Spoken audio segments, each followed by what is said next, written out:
¡Ey! ¡Ey! ¡Se terminó! ¡Se terminó! Nah. ¿Se fue?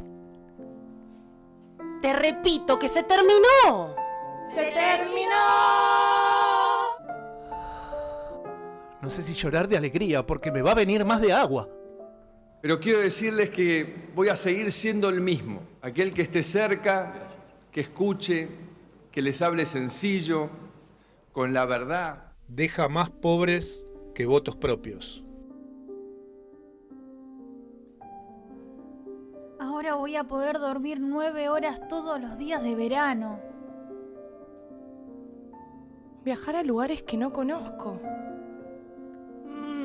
Estar en la playa de noche.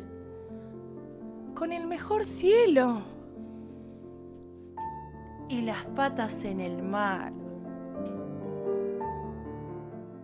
No vamos a dejar que vuelvan a la Argentina pobre. Yo sé a quién debo representar. Sé muy bien los intereses que represento. Hola, no quiero ser más el pobre. Che, cámbiame el papel, haceme un obrero, dame un crédito. Está bien. Pero dame el verano de tiempo. ¿No te das cuenta que hay que renegociar? Hace 5 años que vengo haciendo de pobre. Los periodistas deben criticar. Y ser ecuánimes, punzantes, impolutos, sólidos, independientes y objetivos. Che, que no entendí la última palabra. ¿Dijiste objetivos o verdaderos? Renuncio a la banca para que nadie me pida el desafuero. Ahora, que se animen a pedirme la detención. Porque yo creo que vamos a ir detenidos el juez y yo. Aquí comienza Pasó a Valores, el instante previo a pensar que lo habías dejado ahí. Acá hay un sesgo ideológico para tomar deuda externa. No es una cuestión solamente de caja y de números. Hay un sesgo ideológico, que tomar deuda significa la posibilidad que los componentes financieros internacionales o los países dominantes se terminen apropiando no solamente de la dignidad de la gente, se terminan apropiando, como está pasando en este periodo, también de nuestros recursos naturales. Entonces, si nosotros no ponemos la mirada desde otro lugar, no solamente desde lo contable, lo ponemos desde lo humanístico, vamos a volver a cometer los mismos errores y no nos convoquen para solucionar los problemas. Nos tendrían que haber convocado desde la oposición para pedir permiso y discutir si era conveniente endeudarnos con el Fondo Monetario Internacional, que curiosamente usted lo dijo muy bien, señor presidente, 44.000 millones de dólares para pagar una campaña y para la fuga de capitales. Es decir, que no solamente estamos discutiendo contabilidad, estamos discutiendo política ética y moral de un Estado. Y sí, los tendrían que haber llamado antes. Resulta que hay una Constitución Nacional en la República Argentina. La Ley 75, inciso 7 e inciso 4, que voy a pasar a leer en este momento, dice lo siguiente: le corresponde al Congreso arreglar el pago de la deuda interior y exterior. Y el inciso 4 le corresponde al Congreso contraer empréstitos sobre el crédito de la nación. Pero resulta que la administración anterior se basó en el artículo 60 de la Ley de Administración Financiera y de los Sistemas de Control del Sector Público Nacional. El diputado De Negri también había sustentado esto, en basarse en este artículo de esta ley, y que no hacía falta que pase por el Congreso. Pero me parece a mí que las discusiones jurídicas deberían quedar para el plano de los abogados, de los jueces, ¿no? Como una cuestión más de derecho. A mí me interesó muchísimo el discurso de Alfredo Luenzo, que es quien escuchamos al principio, ya que la discusión no es enteramente jurídica, sino política. Hubo una decisión política para contraer esta deuda. Otra de las cosas que decía Alfredo Luenzo es lo que significa esta deuda para los países que la contraen. Porque, ¿qué significa a veces? ¿Qué es lo que pide a cambio la entidad financiera o las entidades financieras para darnos ese dinero que necesitamos? Ya sea, a veces apropiarse de nuestros recursos naturales, de nuestro territorio, ver llegar empresas que dicen que van a dar trabajo a la gente, pero en realidad están compuestas por 2-3 CEOs y el trabajo argentino no existe. Y una de las cosas también que se debatió muchísimo fue el default. el default tiene sus consecuencias. Si no, recordemos en los turbulentos años 2000, 2001, cuando Rodríguez A. se declaró en default. ¿Y qué sucede después de eso? No hay confianza internacional. ¿Qué pasó después de eso? Una renuncia casi automática. Entonces, durante todas estas semanas, se habló muchísimo de qué sucede con la deuda, porque por supuesto estuvo el debate en el Senado, pero también se habló internacionalmente por ejemplo, en el seminario de Nuevas Formas de Solidaridad. Allí estuvieron el ministro de Economía, Martín Guzmán, y también el Papa Francisco. Resulta que el mundo fue cambiando y las entidades financieras se volvieron cada vez más extremas, más fuertes, más descorazonadas, menos humanitarias. No hay mucha más ciencia que eso. Si comparamos, muchas personas, muchos cuadros políticos se justifican con que a veces contraer deuda es positivo para los países.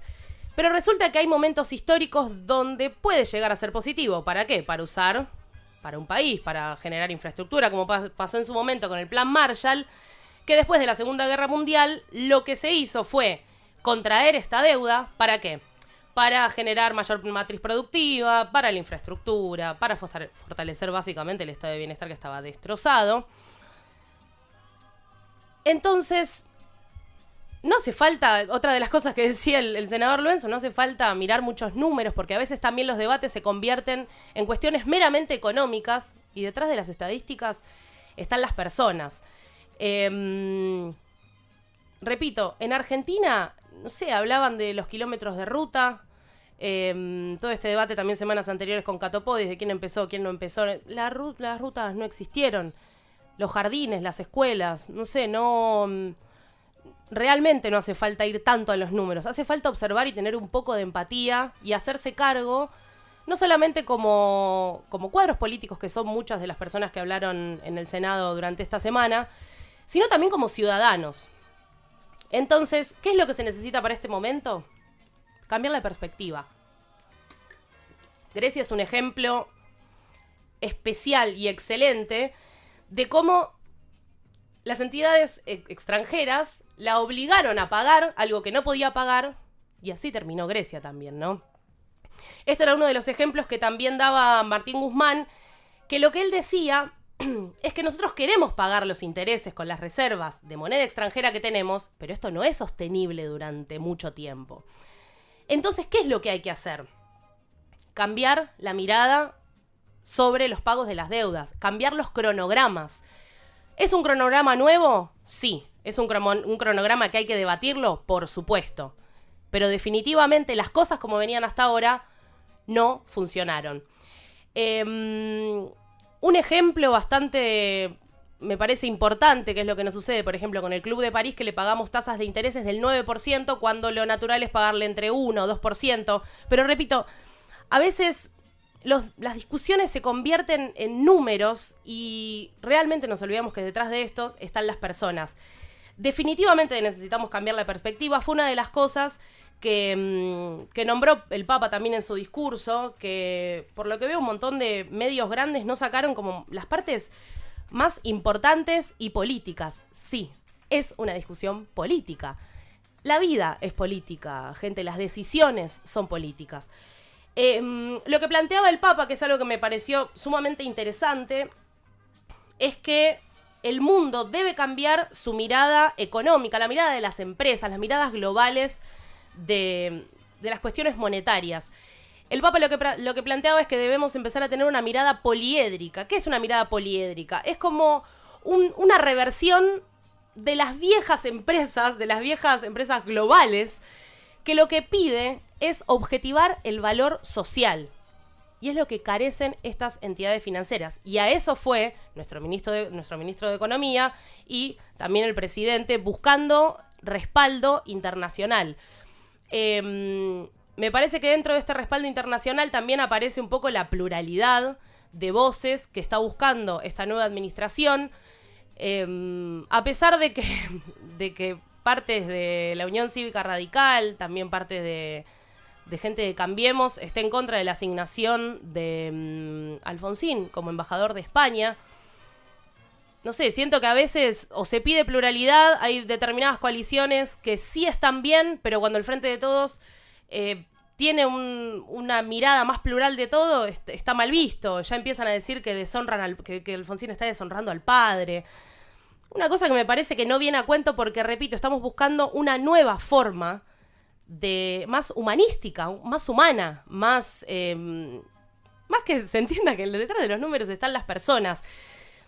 Otra de las cosas me parece muy, muy, muy importante que dijo el Papa Francisco fue esto que detrás de estas economías que no funcionan y de la desigualdad, hay algo básico que me parece que va paso a paso con el derecho a la vida, básicamente, que es no poder disfrutar de la amistad y de la familia, ¿no? Que es un valor que a veces en todos estos debates no está puesto sobre la mesa y que también, no sé, por ejemplo, semanas atrás cuando yo siempre hablo del proyecto Sekalinsky, ¿no? Que siempre lo traigo acá a cuenta, ¿pero por qué? Porque me parece que es una forma nueva de medir los índices de la pobreza. Entonces, ¿a qué voy con esto? Con que una persona nada más no es lo que le ingresa económicamente a su hogar, o si puede cobrar la canasta, si puede tener un plan alimentario o llegar a cubrir la canasta básica. Un ser humano son sus vínculos. Y cuando hay hambre, no hay vínculo posible con la humanidad. Y no hay vínculo amoroso con la humanidad. Y después empiezan a suceder estas cuestiones post-desigualdad que no le gustan a nadie. Cuestiones a donde tenés que ir cuando no tenés un peso, básicamente. Y si no la pasaste, a veces no lo entendés desde afuera. Y le comento un montón de personalidades políticas de este país que eso se llama empatía. Y a veces hablar desde afuera duele mucho. ¿Y eso qué genera? Violencia. Entonces, me parece que toda esta semana, y parte de este fin de semana, también ayer ya volvió Alberto, y vamos a ver también la semana que viene, sin descanso, ya hoy, cómo continúa esta agenda también de renegociar y de comentarle a la humanidad que somos confiables. Pero para eso, repito, hay que cambiar la modalidad que tenemos de pensar las entidades financieras, y las entidades financieras tienen que manejar una empatía importante con los países a los que les prestan este dinero. Vamos a escuchar ahora un fragmento de lo que dijo Francisco durante este seminario de nuevas formas de solidaridad. Así como existe una co-irresponsabilidad en cuanto a este daño provocado a la economía y a la sociedad, también existe una corresponsabilidad inspiradora y esperanzadora para crear un clima de fraternidad y de renovada confianza que abrace en conjunto la búsqueda de soluciones innovadoras y humanizantes. Es bueno recordar que no existe una ley mágica o invisible que nos condene al congelamiento o a la parálisis frente a la injusticia. Y menos aún existe una racionalidad económica que suponga que la persona humana es simplemente una acumuladora de beneficios individuales ajenos a su condición de ser social. Las exigencias morales de San Juan Pablo II en 1991 resultan asombrosamente actuales hoy. Cito: es ciertamente justo el principio de que las deudas deben ser pagadas. No es lícito, en cambio, exigir o pretender su pago cuando éste vendría a imponer, de hecho, opciones políticas tales que llevaran al hambre y a la desesperación a poblaciones enteras. No se puede pretender que las deudas contraídas sean pagadas con sacrificios insoportables. En estos casos es necesario, como por lo demás está ocurriendo en parte, encontrar modalidades de reducción, dilación o extinción de la deuda compatibles con el derecho fundamental de los pueblos a la subsistencia y al progreso. Fin de la cita. Me parece también sumamente importante destacar que los estados son cómplices de las deudas que a veces se contraen, y aquí también aparece este debate que planteaba Luenzo, de que es más un debate ideológico y no tanto económico. Lo importante es esto de las evaluaciones, ¿no? Al impacto que genera esto en cada país. Antes yo comentaba que Grecia es un gran ejemplo de del capitalismo extremo y feroz que vivimos día a día, fue obligado a pagar y redujo el presupuesto en salud en más de un 40%. La gente se enfermaba, se contraía enfermedades de transmisión sexual para poder tener un seguro de salud.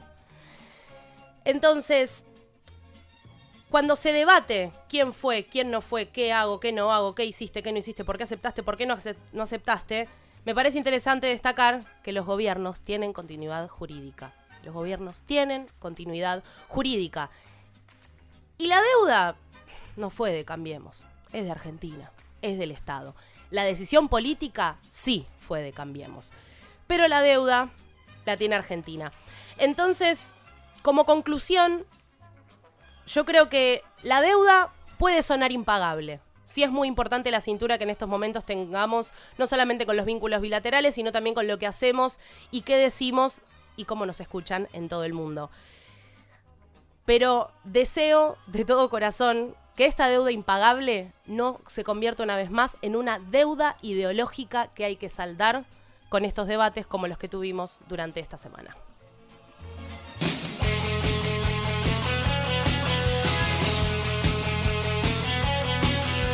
Y bueno, como las deudas son políticas, también me parece importante destacar que si la desigualdad sigue así, los presos también son políticos. ¿Qué escuchamos, Sofi?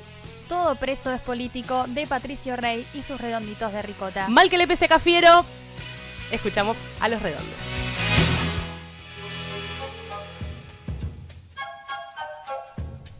Si hay algo en lo que me animo a decir que todos estamos de acuerdo es que el calor que hizo fue un infierno. Estamos de acuerdo. Estamos de acuerdo. Pero bueno, no es una percepción solo de nosotros, sino que Copernicus, que es un servicio europeo sobre cambio climático, dijo que enero de 2020 fue el enero más cálido desde que se tiene registro. Hasta el momento era enero de 2016, pero enero de 2020 lo superó en 0,03 grados. Nos vamos a derretir. Literal igual. Antes se decía como, bueno, más en joda tal vez, pero hoy en día se va a derretir y no solo nosotros, lo más preocupante es que se derritan los glaciares. Porque así como la temperatura fue más alta en la ciudad de Buenos Aires y en muchas partes del mundo, lo más preocupante es lo que pasó en la Antártida, que llegó a 18,3 grados. Que haga en la Antártida esa temperatura cuando estamos acostumbrados a que ronde cerca de los 0 grados es un montón y pone en peligro justamente las reservas de agua dulce. Fue medio raro las fotos que subieron, como estaban como contentos la gente, ¿vieron? Como que yo no entendía, ¿están contentos con lo que está pasando o no? Era rara la foto, estaba bueno para mostrar. Ojalá la gente estuviera así cuando va al Perito Moreno a ver cómo cae el glaciar y tipo, no es gracioso eso que está pasando, chicos. Es como, uno lo ve como una maravilla natural, pero no es una maravilla, es una tristeza. Bueno, que se desprenda una parte sí es natural, que se vuelva, pero que se derrita las cantidades que se están derritiendo es alarmante, pero parece que no es suficiente igual para tomar conciencia porque ni esto nos alcanza para hacerlo. Esto de que llegó a 18,3 grados en la Antártida fue el jueves 6 de febrero y superó el récord que estaba en el 2015, que era de 17,5. El día más caluroso había sido en 1961 y ahora en el 2020 venimos a romper este récord, que tiene que ver con que los 5 años más calientes fueron los últimos 5 años del lustro y tiene que ver con el repetido, que a veces suena un poco reiterativo, pero esto de mantener el aumento de la temperatura por debajo de 1,5 grados es fundamental porque suceden estas cosas. Ya estamos en una temperatura que aumentó 1 grado y no puede aumentar más de 0,5 si no queremos que se vea todo intervenido irreversible, ¿no? Como lo que dejó Cambiemos, básicamente. Más o menos, sí. Más o menos el parámetro sería ese, pero estamos a tiempo, sí. No hay que siempre, a veces se ven titulares que son medios catastróficos como en el 2030 se termina el mundo, porque muchos objetivos son al 2030, sino que la idea es decir, bueno, tomemos las iniciativas antes de 2030, antes de que la situación sea peor de lo que es. La idea es incentivar y no asustar porque no es que el 2030 pasa el día, el 1 de enero de 2031, no va a ser habitable el lugar, sino que cada vez es más difícil que sea reversible el aumento de la temperatura. Por eso, este dato, que por suerte sí fue levantado por los medios y tal vez tuvo una llegada más masiva que algunos informes y demás, sea para tomar conciencia y decir, bueno, esto refleja que van a aumentar el nivel del mar, que se va a retirar el glaciar, que los lugares van a tener más temperatura y un llamado a conciencia de que esto no es normal y que no tiene que seguir pasando. Y la gente no cuida ni su propio cuerpo tomando agua y poniéndose protector solar, así que estaría buenísimo que bueno que escuchen a Sofía cada Para eso está Sofi, escúchenla. tenemos acá. Escúchenla, Sofía, un poco. Como Luciana está en su rol de conductora... Sí, matriarcado, papá. No pudiste pedir aplauso, así que el aplauso lo voy a pedir yo esta vez. ¡Vamos! El modo foca, como... En modo foca, pasó el año electoral, pero seguimos en modo ¿Viste? foca. Voy a pedir este aplauso, que obviamente es para el Sub-23 que tanta polémica trajo, que clasificaron a los Juegos Olímpicos de Tokio y una fecha antes, además siendo campeones. Vos, Sofi, estuviste un poco de vacaciones, pero te comento que se armó mucha polémica porque el fútbol se iba a extender, porque estaba este preolímpico, donde los clubes, como siempre, dicen, che, yo no voy a prestar mis jugadores, no me importa la selección, no me Siempre importa lo nada. mismo. Siempre lo mismo, básicamente, y de acá siempre voy a estar acá para quejarme y cambiar estas cosas, que me escuche la gente de AFA y del fútbol. Somos como el Ministerio de la Queja, ¿viste? En distintos rubros, pero... Pero yo me voy a seguir quejando porque ¿qué pasó? Este fue el claro ejemplo de todos prestaron a sus jugadores. ¿Y qué pasó? Se hicieron las cosas bien, los chicos salieron campeones, ganaron, clasifican a Tokio. Que uno dice, bueno, clasifican a Tokio. Los Juegos Olímpicos, cuando estás en los Juegos Olímpicos, significa que en los colegios te ven, que muchos chicos después dicen, che, yo quiero jugar al hockey. ¿Se acuerdan cuando ganó la medalla dorada? Che, Sí. yo quiero jugar como las leonas, quiero hacer esto, porque obviamente genera un montón de cosas que un torneo chico, un preolímpico no tiene, como un juego olímpico donde en los colegios se habla todo el tiempo, lo vivimos Claro. nosotros. Entonces está bueno que se le dé bola al deporte más allá de el fútbol. No, démosle bola a todos los deportes para que clasifiquen. Y estuvo bueno, obviamente uno como hincha de River, hinchas de San Lorenzo, no quieren prestar a Gaich, Julián Álvarez, Sí. el de Boca, no quiere prestar a Capaldo. Hay que hacerlo porque estos son los ejemplos que cuando se hacen las cosas bien, Los buenos Hay buenos resultados. frutos. hay buenos frutos. Y está bueno que haya pasado esto, lo quiero destacar. Y que obviamente a los Juegos Olímpicos que van a ser en agosto, otra vez prestemos todos los jugadores y no estemos diciendo, no, pero vamos ¿cómo el me agarra a bien. mitad de temporada? ¿Cómo te lo voy a prestar? Prestémoslos, no pasa nada. Y los clubes siguen, el fútbol sigue y va a haber otros jugadores. Y me parece bueno que hayan ganado, obviamente, pero que hayan ganado de esta forma donde se dijo, no, todos los clubes préstenlo, no rompan los huevos y vamos a jugar. Sí, aparte siempre como si no el rédito económico por detrás de todo. ¿Qué pasó con el amor al fútbol? No, el Como- interés propio digo, me de parece. cada club en vez del interés común que están representando al país. Es que aparte de Juegos Olímpicos, la medalla no da plata, excepto que la vendas en Claro. 11, no te da plata. Por eso está bueno que se juega por el deporte, por el fomentar al resto y también por el honor propio, decir, che, yo quiero ganar. Fundamental. Aparte, todo lo que es deporte es una cuestión humanitaria también que genera lazos Social, humano. sociales. O sea, pasa que si no lo fomentan desde las instituciones grandes, ¿qué quieren con la humanidad entera? Hablando de humanidad y de presos políticos, no voy a hablar de Milagro Sala, no hace falta. Traten de consumir los medios que corresponden para saber qué sucede con el caso Sala. Y voy a centrarme en una noticia que salió hoy en página 12. A ver, como buena noticia, es una buena noticia. Lo preocupante es como a veces ciertos diarios se vuelven tan progresistas que terminan estigmatizando a las personas. El título de esta noticia dice, de los planes sociales al trabajo activo. Ahora vamos a desarrollar la noticia. Lo que me gustaría muchísimo es, voy a hablar de una encuesta que hizo la consultora Voices el año pasado. Hizo una encuesta sobre 1000 personas. 46% de las personas creían que las mujeres se embarazaban para cobrar un plan, que es una frase que conocemos muchísimo. ¿Se hizo en todo el país esta encuesta? Se hizo sobre 1000 personas, sí. Ah, ok. Sobre un sector. Luego salieron los datos oficiales, que yo también lo he traído acá al programa, Sí. que el 51% de las mujeres que cobran la asignación universal por hijo solamente tienen un hijo. El 28% tienen 2 hijos.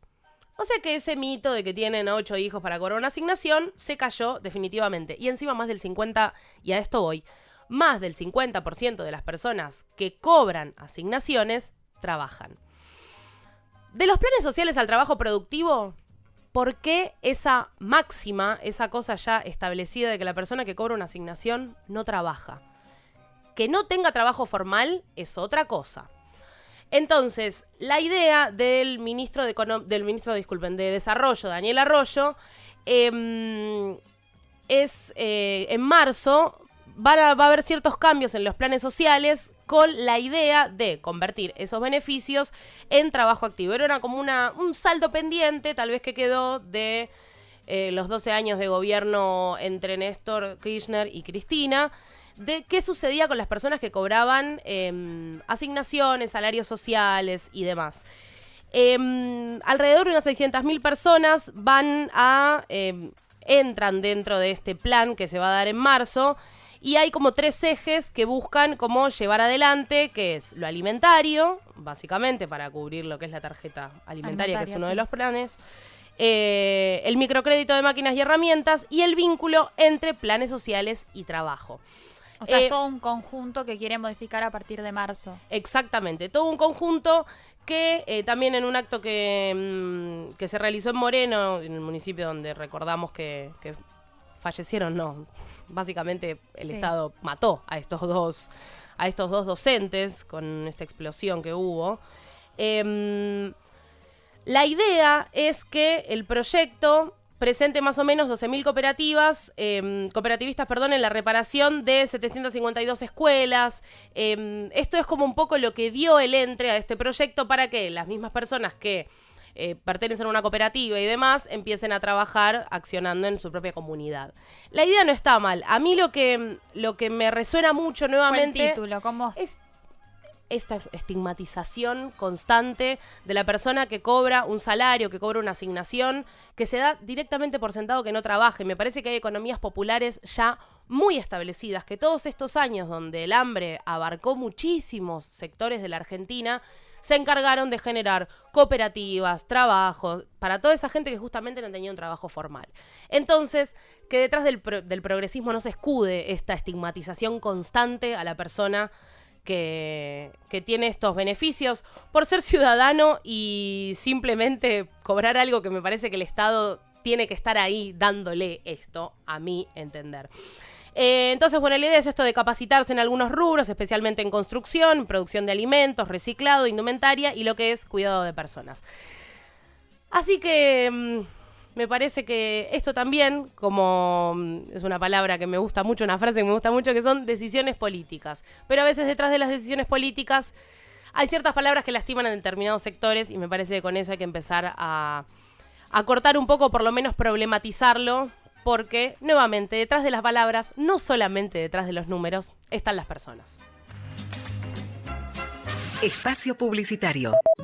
Si vos o alguien cercano padece trastorno bipolar, acércate a nosotros.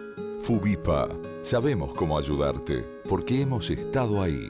Fundación Bipolares de Argentina. www.fubipa.org.ar. Cuando levantamos la caca de nuestras mascotas, estamos haciendo una ciudad más limpia. Buenos Aires Ciudad. Vamos, Buenos Aires. Fin. Espacio publicitario.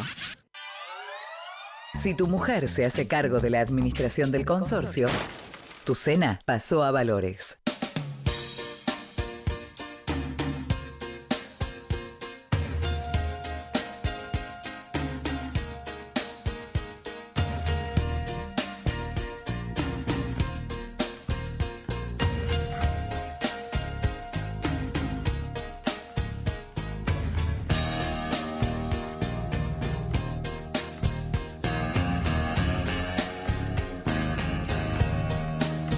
Bienvenidos y bienvenidas a este matriarcado que hoy se llama Pasó a Valores, porque también tenemos operadora mujer que se llama Natalia Bravo y le agradecemos por esas manitas mágicas que hoy nos dan este aire tan hermoso en el sábado de la mañana del sábado.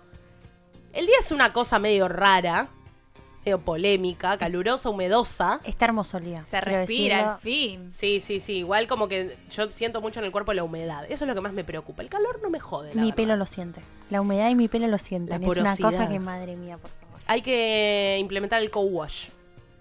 No sé qué vendría a ser. Co-wash no tiene nada que ver con medidas de ningún gobierno.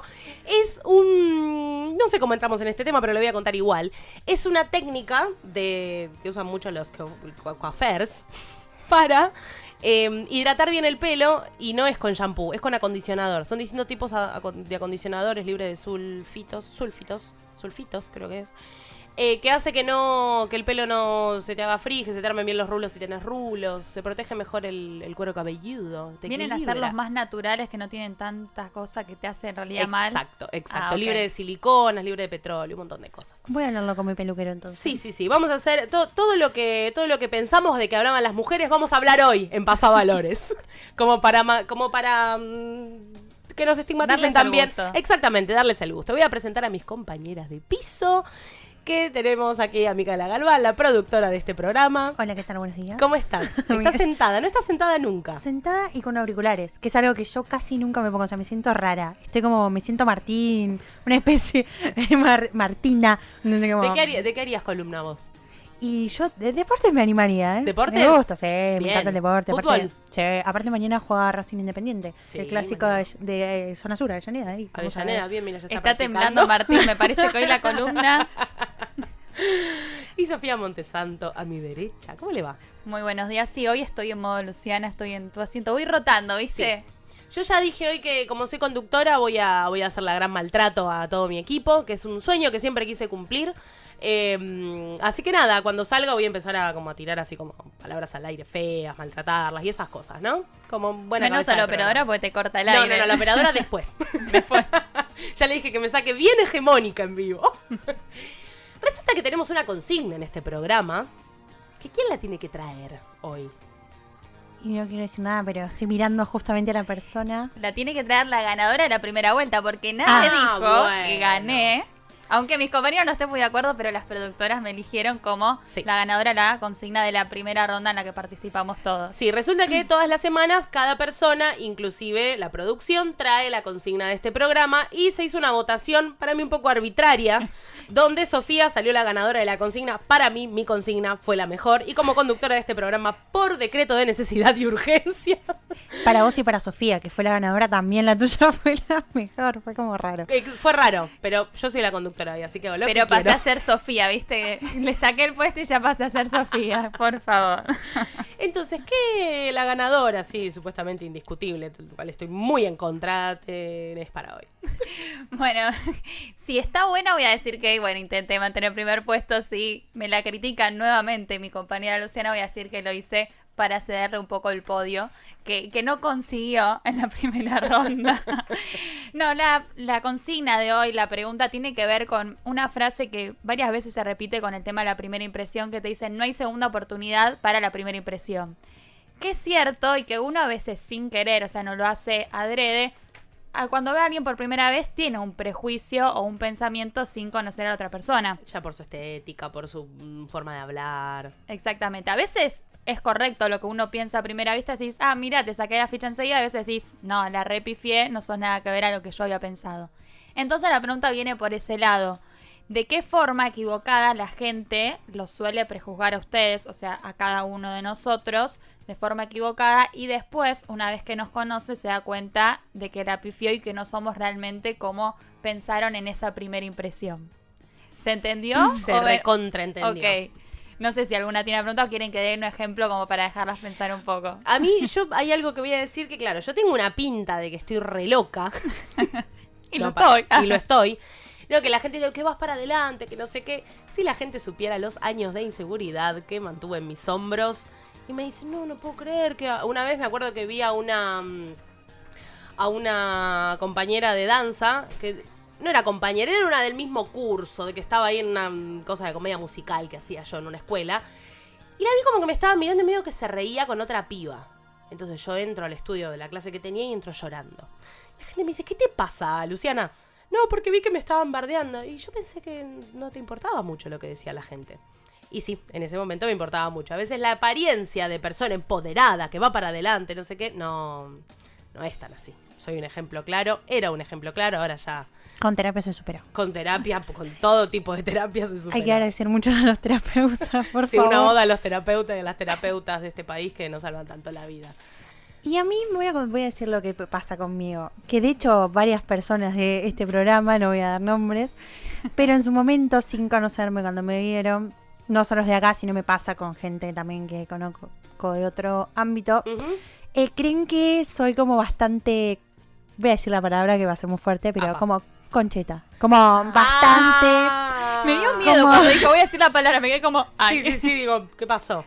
Como, viste, como, no sé, como narcisista. Tengo un grado quizás, pero no es tan así. Tengo bastante conciencia social y tal. Claro, yo que creo después que cuando me conoces y hablas te das cuenta que no soy lo que parezco. acá el tono de Micaela lo descansamos bastante. Exacto. Es, como que es algo que es como que se pone en un tonito de voz que nada, que que probablemente si sigo haciendo aire en algún momento se va a desarrollar está como esa N que sale, nasal, ¿no? esa como una cosita rara que me sale, pero bueno, tíos, no lo puedo evitar, es así. Conozco mucha gente también que le pasa que de vergonzosa a veces lo que hace es como contestar queriéndose hacerla graciosa y queda re violenta delante de la gente, por ejemplo. Y es como un mecanismo de defensa que vos decís, ¿qué onda? Está bardeando a alguien, está enojada, está triste.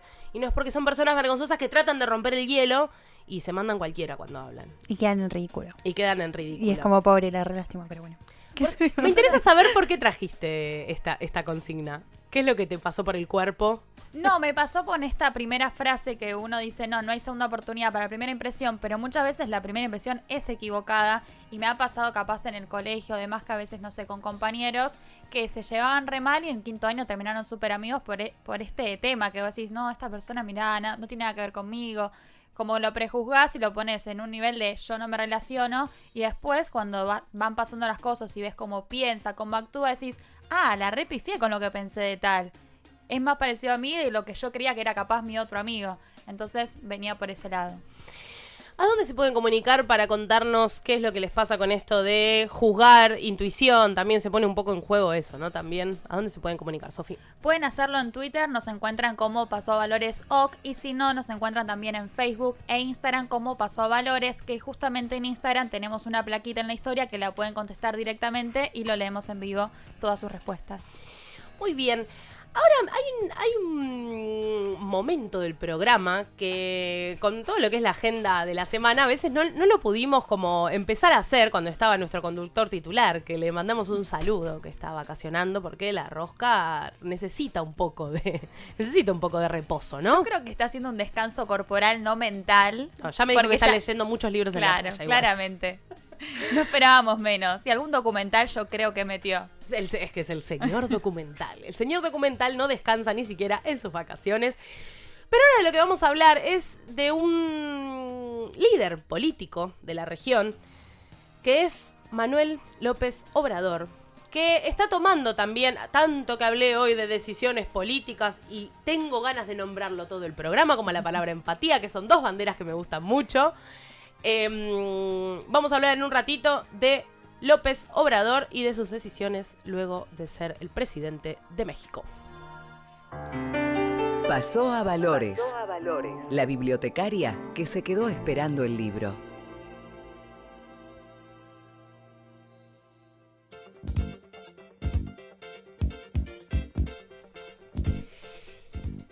Y bueno, resulta que los presidentes en México, por lo general, vivían en lo que es el Palacio Nacional. El Palacio Nacional es uno de los edificios públicos más importantes de México. Anteriormente vivían en lo que es el castillo, un castillo muy gigante que está también en la Ciudad de México. El Chapultepec. El Chapultepec, exactamente, que data de años inmemoriales. Y me parece que López Obrador, en una de sus decisiones, aparte de vender el avión presidencial que cuesta millones y millones de dólares, también eligió no vivir en este lugar. ¿Por qué? Por los lujos. Por lo general lo que hacían los presidentes es vivir en lo que es la Casa Alemán, que luego vamos a contar específicamente cómo es, pero me gustaría ir más como a la historia de este sitio. El predio, vamos a empezar como para que la gente empiece a imaginar en su cabeza, son como 5 canchas de fútbol, o sea, son como una cosa gigantesca. Bueno, algunos lo comparan para tener bien registrado el tamaño con la Casa Blanca de Estados Unidos y viene a ser 14 veces más grande que la Casa Blanca. Es una cosa increíble lo grande que es. En YouTube hay un montón de videos que también pueden ingresar para ver porque es una majestuosidad hermosa, porque tiene varios lugares y cada presidente también fue como construyendo un lugar nuevo según la necesidad que decía, pues le falta esto, le falta lo otro.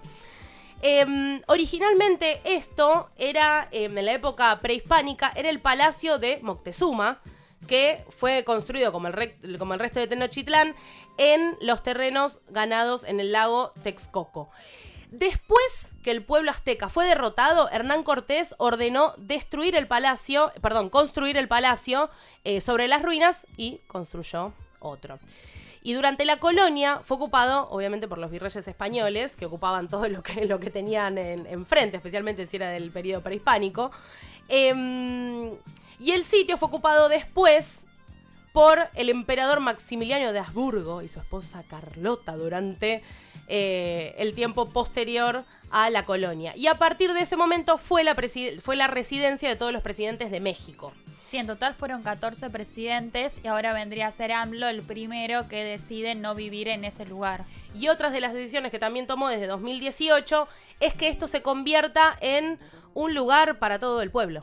Que la gente pueda entrar y pueda conocer cómo vivieron los presidentes, porque el recinto es gigantesco y vivieron todos los presidentes ahí. Entonces es como un bien nacional. Sí, a mí me llamó la atención que la gente tenía realmente mucho interés de conocerlo porque a las 6 de la mañana, que fue el horario en el que se abrió, ya había gente. O sea, realmente querían entrar y ser los primeros en ver.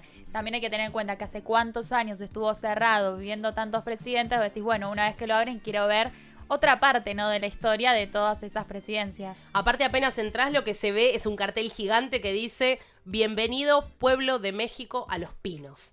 Es como que se le dio como una perspectiva un poco más popular a algo que realmente es de toda la sociedad, ¿no? Como sucede con los monumentos históricos también en Argentina, que tienen diferentes valoraciones dependiendo las decisiones que se tomen según el gobierno de turno. Una de los lugares más hermosos que tiene este predio es la Casa Miguel Alemán, que, a ver, es como que vos entrás a la Casa Miguel Alemán y es un pasillo todo blanquecino con ventanales gigantes y al frente tenés como una escalinata a lo María, la del barrio. Una cosa así, literal, y muchas puertas en los costados. Tiene muchísimas habitaciones, por supuesto, donde allí los presidentes van y tienen sus charlas y sus debates con parte de la cartera, de las carteras ministeriales. Es una mansión de estilo francés, tiene 3 plantas, es recontra gigante. Y allí fue donde pasó sus días la familia Peña Nieto. Hay una foto que me parece importante como destacar de una época y de la otra, que es la mujer y la hija de Peña Nieto posando así todas top en esa escalinata a lo María de la del Barrio, porque después de esa escalinata arriba es donde vivía la familia presidencial. Y otra foto más de la actualidad, creo que es de 2018, una familia como de 8 personas de campesinos en esa casa. Y me parece que eso también tiene una connotación notable, ¿no? Como a favor del pueblo. Bueno, el nombre que si empezó llamándose cuando vivían ahí una humilde casa La Hormiga a pasar a llamarse Los Pinos, eso también tiene una connotación del nombre y de la extensión que fue, que ahora hay como 5 casas dentro de Los Pinos. Eso también habla de la cantidad de reformas que se fueron haciendo a medida que pasaban los presidentes, de los lugares donde más se sentían cómodos y también cómo lo amueblaban según, decían que reflejaba los muebles que ponían el estilo de gobierno que ellos iban a ejercer. Entonces también tuvo muchos cambios de estilos y de todo, ¿no? De la construcción y también cómo amueblaban ese espacio. Dentro también de este espacio gigante está la finca La Hormiga, o sea, digamos, dentro del predio está esta finca que era muy pequeña en un momento y uno de los presidentes, que era Fox, decidió cambiarle el nombre porque es como que decía que no era acorde para el nombre de una residencia presidencial y se le decía La Hormiga porque era un sector muy como pequeño dentro de todo este predio gigantesco. Y mirá lo que es ahora, ¿no? Y mirá lo que es ahora. Cuando se creó el Paseo de la Reforma, que unía lo que era el castillo con el resto de la ciudad, la hormiga quedó justo en un punto intermedio y estratégico, que quedó como un punto ahí como de suma importancia para lo que eran las diferentes disposiciones del resto de las casas. Me parece que estos son también otra en la línea de lo que venía diciendo al principio, decisiones que tienen que ver más con integrar en la historia de la humanidad dentro de tu país. Y aparte son edificios que no solamente son hermosos a la vista, sino que también tienen la historia de todo tu país. Entonces es como que me parece... Viene a ser un museo, en realidad, si uno se lo pone a pensar. Exacto, es un museo, es un museo. Una de las cosas que se dice también porque tiene como al costado la entrada de un subte, ¿no? Como del subte, de los primeros que se construyeron también en Latinoamérica, que dice que era un pasadizo secreto que tenían ahí. Que entre todas las casas, te imaginas, estaría bueno. Eso es un mito que dice que ahí... Nada, se hacían reuniones secretas y esas cosas hermosas que nos gustan a los periodistas investigar. Vamos a escuchar a un artista que me parece que da mucho que hablar hoy en día porque tiene varias vertientes de diferentes musicalidades de la Argentina y lo bancan bastante, porque en vivo es un loco bárbaro y a mí me gusta también. ¿Qué vamos a escuchar, Sofía? A Louta suena Somos tan intensos.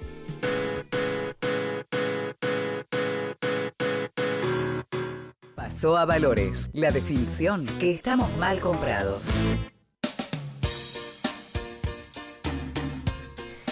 Continuamos en la mañana de Pasó a Valores y estamos también con un compañero que... No me presentaron, ¿viste? ¿Te sentís mal cuando no te presentan? Sí, es feo, es como si no estuvieras acá. Vamos a hacer como que no estás porque hoy somos todas mujeres y sabes que no queremos tu presencia. Me acompaña también Martín Boscarol. Muy contento de estar acá acompañando a Luciana Conductora y a Sofi Luciana. Claro, así, lo definí así. Luciana Conductora, Sofi Luciana, se llaman así, Sofi punto, Luciana. ya está. Sofi Luciana, bueno, me gusta, está bien, me gusta. Le quedó ese nombre, ya sí, está. Sí. Aparte yo con Sofi me llevo y bien. se lo así. simplificamos a Marce. Ya está, entonces... Sí, ya está, para que sea todo más fácil. Para que no haya equivocaciones de apellidos y esas cosas. Sí, quiero entrar, me enojé porque dije, no pude participar del tema libre, quiero... Bueno, queremos escuchar entonces tu respuesta. La pregunta Por básicamente es, cuando hablamos de las primeras impresiones, ¿cómo es que la gente te prejuzga equivocadamente y después cuando te conoce te dice, yo pensé que eras tal cosa, pero nada que ver? Sí, me suele pasar mucho, le habrá pasado a todos, me prejuzgan sobre que, este reestructurado, no le pifian ahí, o sea, y sí, no le pifian, porque la primera impresión, como que no me acerco tan de entrada, es muy serio, después se dan cuenta que, viste, tengo medio mi personaje, pero al principio dicen, está cerrado, está reestructurado, que les doy la derecha, ahí les digo, sí, me prejuzgaste bien, ahí no fallaste, es como... Y lo ves cruzando por la calle y decís, sí, es reestructurado, tiene que cruzar todo. Y cabulero ya o sea, si se pueden dar cuenta, al toque que hago una pequeña cábala y saben que sí, que soy peor. O sea, me prejuzgan como diciendo, no, este no puede ser tan cabulero. Sí. Cada vez es reséptico. Claro, ahí es como al revés, me dicen, no puede ser tan estructurado, tan cabulero. Sí, y ahí te digo, sí, soy más todavía. Cuando vos pensás que esa persona es muy cabulera, yo soy el triple todavía, te digo. Como que te lleva a un extremo más de decir, sí, tenés razón, soy cabulero. Me quedé con lo que dijiste de cruzar la calle. ¿Qué haces para cruzar la calle? No pisas las líneas. Y no lo puedo decir, pero hago muchas cosas. Por eso, me tendrían que ver. ¿Qué onda? Hoy cuando se va nos paramos todos en la puerta a mirarlo. No sé si se darían cuenta. Porque es tan obsesivo que no sé si la gente se da cuenta. Sos tan obsesivo que lo que haces obsesivo es para que la gente no se dé cuenta. Un control importante, sí, querido. Sí, en cruzar las calles, bueno, y varias cosas, no poder pasar las construcciones, todo eso, ya los han visto. ¿Lo de abajo de la escalera también? Intento que no haya una escalera. Aunque en mi vida. Intento que no haya una escalera en mi vida. Prefiero no planteármelo, como que no me agarre esa duda, a ver de qué hago. Prefiero que si veo que hay una escalera lejos, me cruzo por las dudas. O sea, como que prefiero no... Esas cosas las contás, pero creo que nunca jamás en la vida nos vamos a enterar qué cábalas haces. No te vas a dar cuenta. Claro. No, ese es el problema. No te vas a dar... Por eso, cuando ustedes digan, no, este no puede ser tan cabulero. Sí. Pero lo ocultás. Es que es tan cabulero. No te vas a dar cuenta. No te vas a dar cuenta. Quisiera saber cuál es la cábala del programa, pero no la va a contar. ¿Tenés cábala para el programa? Y sí, tiene cábala para todo, no me digas que no. Ciertas rutinas, sí. Ciertas rutinas le dice. No le dice cábalas, rutinas. Porque ya no es una sola. Para una situación concreta, cierta rutina. Para otra situación concreta que se pueden dar, otras rutinas. Tenía pero tampoco razón, tampoco las voy a contar, claro, porque si las cuento está muy mal, así que se pierde. No voy a velar, pero quería participar del tema libre, quería participar un poco porque Sofi después cuando dicen, che, ganó Sofi. Bueno, a ver, déjame juzgar por mí si ganó Sofi o no. Vamos a esperar un cachito para los mensajes porque tenemos detrás de la línea al conductor titular de este programa, que yo acá le serruché el piso, le dije, ¿sabes qué? Te vas. ¿Quién? Ya ni nos acordamos. Marcelo Aymar está del otro Marcelo lado. Aymar. Hola Marcelo, ¿nos escuchás? ¿Qué es eso de conductor titular? Ese vendrías a ser vos. Yo quiero ser suplente. Ah, no. Y bueno, a partir de ahora puede ser, ¿eh? Yo creo que acá por mayoría, especialmente de mujeres, yo creo que ya Y quedo puede ser yo. un Juanfer Quintero entrando en la final de Madrid suplente y hace el gol, ¿viste? Exactamente. Él se lleva todo el mérito. Hubo 11 tipos que se mataron todo el partido, pero Juanfer entró, hizo el gol y ya está, quedó en mi corazón. ¿Cómo estás, Marcelo? Está incidiendo ahí Martincho con el tema titular, suplente. Y bueno, me gusta la púa. No podemos sacarle cuál es la cábala. Ya está, hacemos programa de radio. ¿Cómo estás, Marcelo? ¿Cómo le estás pasando en tus vacaciones? Contanos. Yo tengo cara derecha. ¿Por qué motivo? Y por eso que el tema libre que escuché. Ah, claro. La gente te ha ¿Cómo dicho... es el tema libre? Recuérdenmelo, porque el prejuicio es como te ven primero, que se creen que sos una cosa y no sos. Ahí Claro. la vas a escuchar a Sofía por si la extrañas. ¿Cómo estás, Marce? ¿Qué tal, Sofi?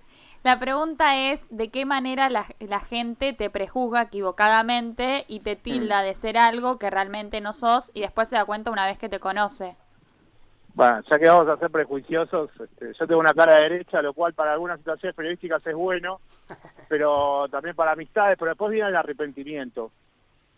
Porque sí, pero muchas veces me han dicho, pero si vos sos, y se quedan como mirándote, no me podés decir vos que no te afeitás, que te afeitás todos los días, que sos una persona que tiene pelo corto, que hablas pausado, que tratás de entender ciertas cosas. Bueno, me podés decir que Rosa fue lo mejor que hay. Claro, entiendo. Sí, la gente a veces por la facha dice muchas cosas.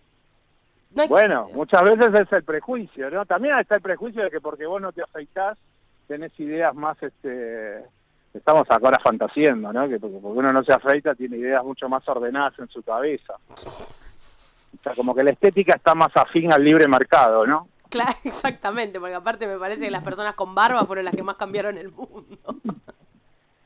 Sí, bueno, pero ahí entramos en subjetividades, por eso digo, o sea, uno a veces dice, che, como se corta el pelo y se afeita todos los días, parece que fuese una persona que caminaría libremente por Wall Street, y después no, o sea, tenés ideas que tienen que ver con el gran problema que tiene la humanidad, que son temas de desigualdad. Entonces, ¿sabés? Cuando te dicen, pero si vos, y se quedan, ¿no?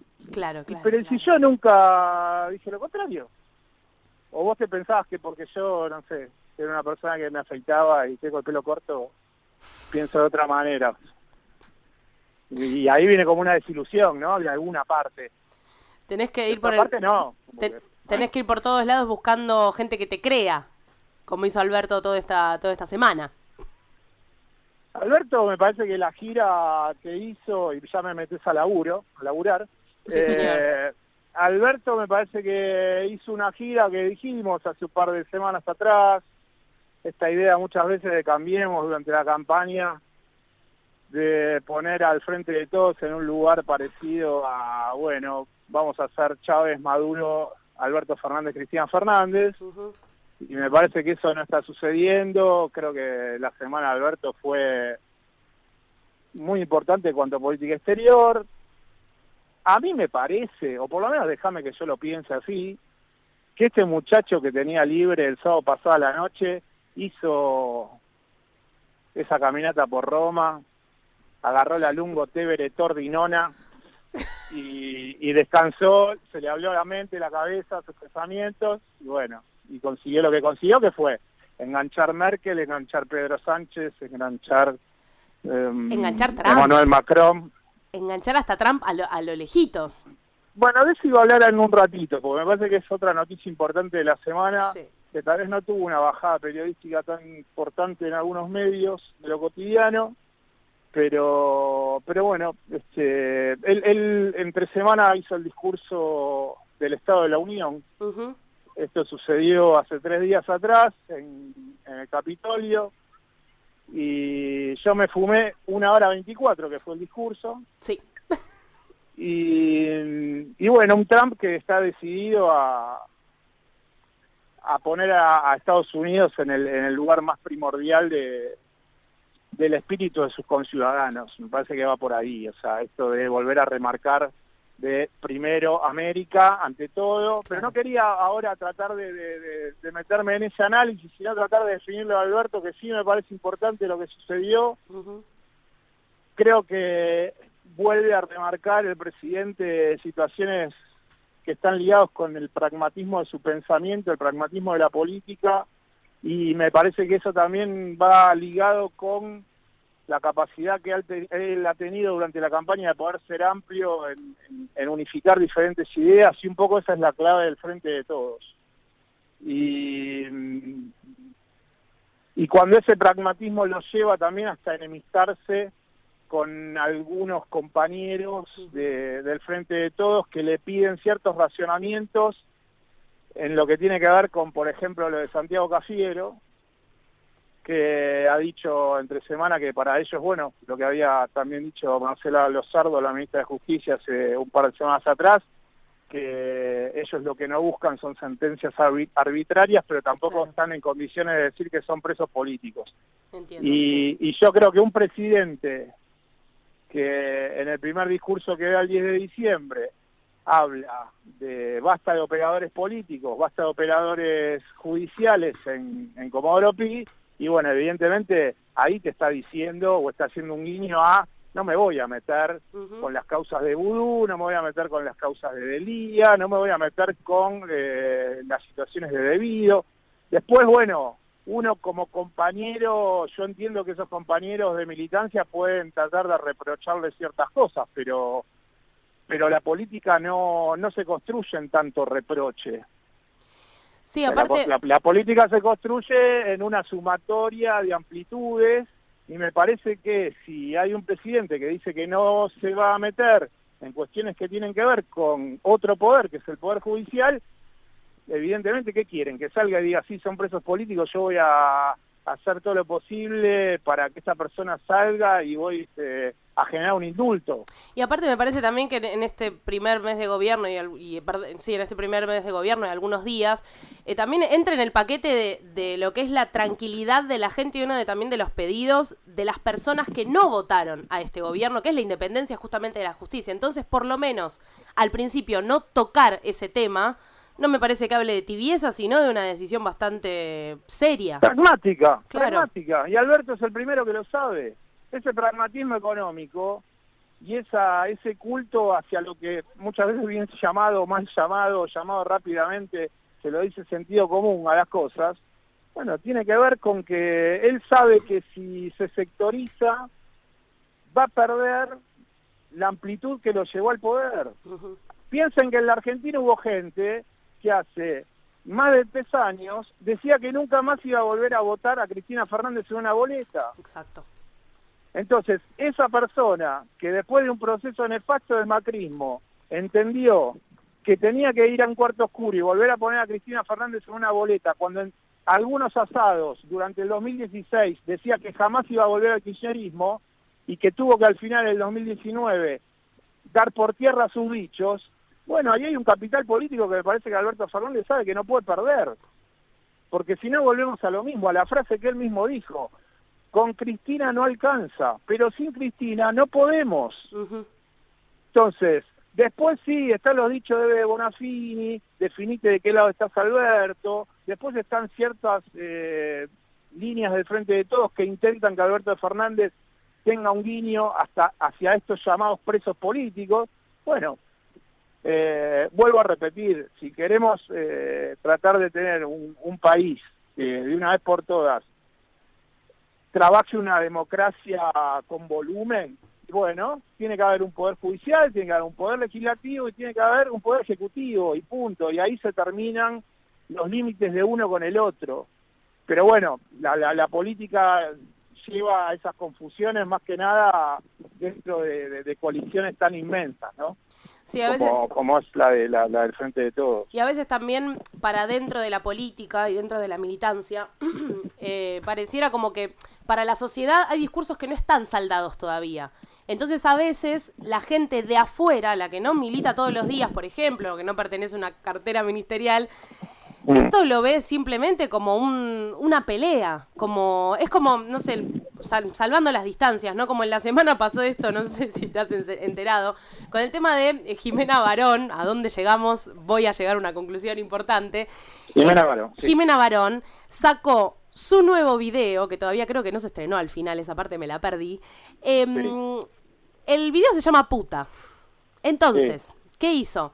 ¿Viste los papelitos que circulan por Capital Federal ofreciendo trabajo sexual? Sí. Bueno, es una foto de ella con un número de teléfono. Resulta que a partir de ahí salieron personas que están a favor de la regulación del trabajo sexual y en contra. Esto es como un discurso dentro del feminismo. Ahora, de puertas para afuera, se ve simplemente como gente peleándose. Porque hay, dentro del feminismo, al igual que dentro del peronismo, hay discursos saldados.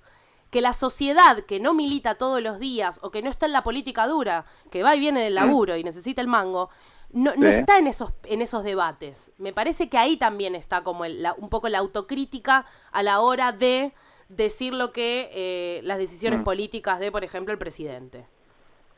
Sí, igual me parece que el ser humano tiene muchas maneras de prostituirse y que no tiene que ver nada más que con el sexo. Eso seguro.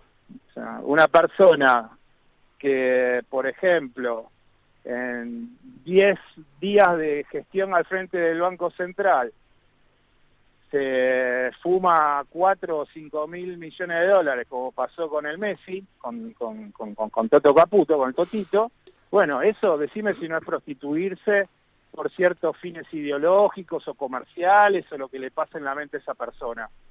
¿O te crees que no sabía para dónde iba? Entonces, ¿desde qué lugar uno dice, no, la prostitución solamente es si alguien presta su cuerpo para satisfacer los deseos sexuales de otra persona? No, me parece que hay otras maneras de prostituirse y que no tienen que ver solamente con lo corporal. El sistema capitalista lleva a las personas a que se prostituyan no solamente desde lo corporal. Exacto. Lamentablemente los que se prostituyen a nivel corporal es porque no tienen la capacidad de tener los bienes económicos como tienen otros para haber pasado ese estadio. Sí. Ese estadio primario, si querés, lo superaron, pero se prostituyen de otras maneras. Nos prostituimos de otras maneras, porque tampoco me voy a poner en un lugar en donde... Sí, ajeno al sistema. No sé qué. Claro, nos prostituimos todos en diferentes dimensiones. Entonces, la persona que tal vez cuando yo voy caminando por Congreso, que es un barrio que voy muy seguido y amo profundamente, veo que saca a los papelitos de las trabajadoras sexuales, tal vez esa persona después se prostituye porque trabaja en negro. Y sabe que tiene que seguir trabajando en negro en ese mismo lugar un par de horas después, porque si no continúa con ese trabajo va a tener que comer, no va a tener que comer. Es un tema demasiado engorroso el que me llevas, pero bueno, igual yo me hubiese quedado con la cobra de Jimena Barón. Con la cobra que te cobra. Pero bueno, me parece que también son debates que a veces que hay que entender que la sociedad en el día a día necesita las cuestiones del día a día. Entonces a veces las cuestiones más profundas se entienden nada más como peleas dentro de determinados movimientos y no sé. Bueno, parece... también hay que hablar, ¿no? O sea, desde el ya. ser humano habla.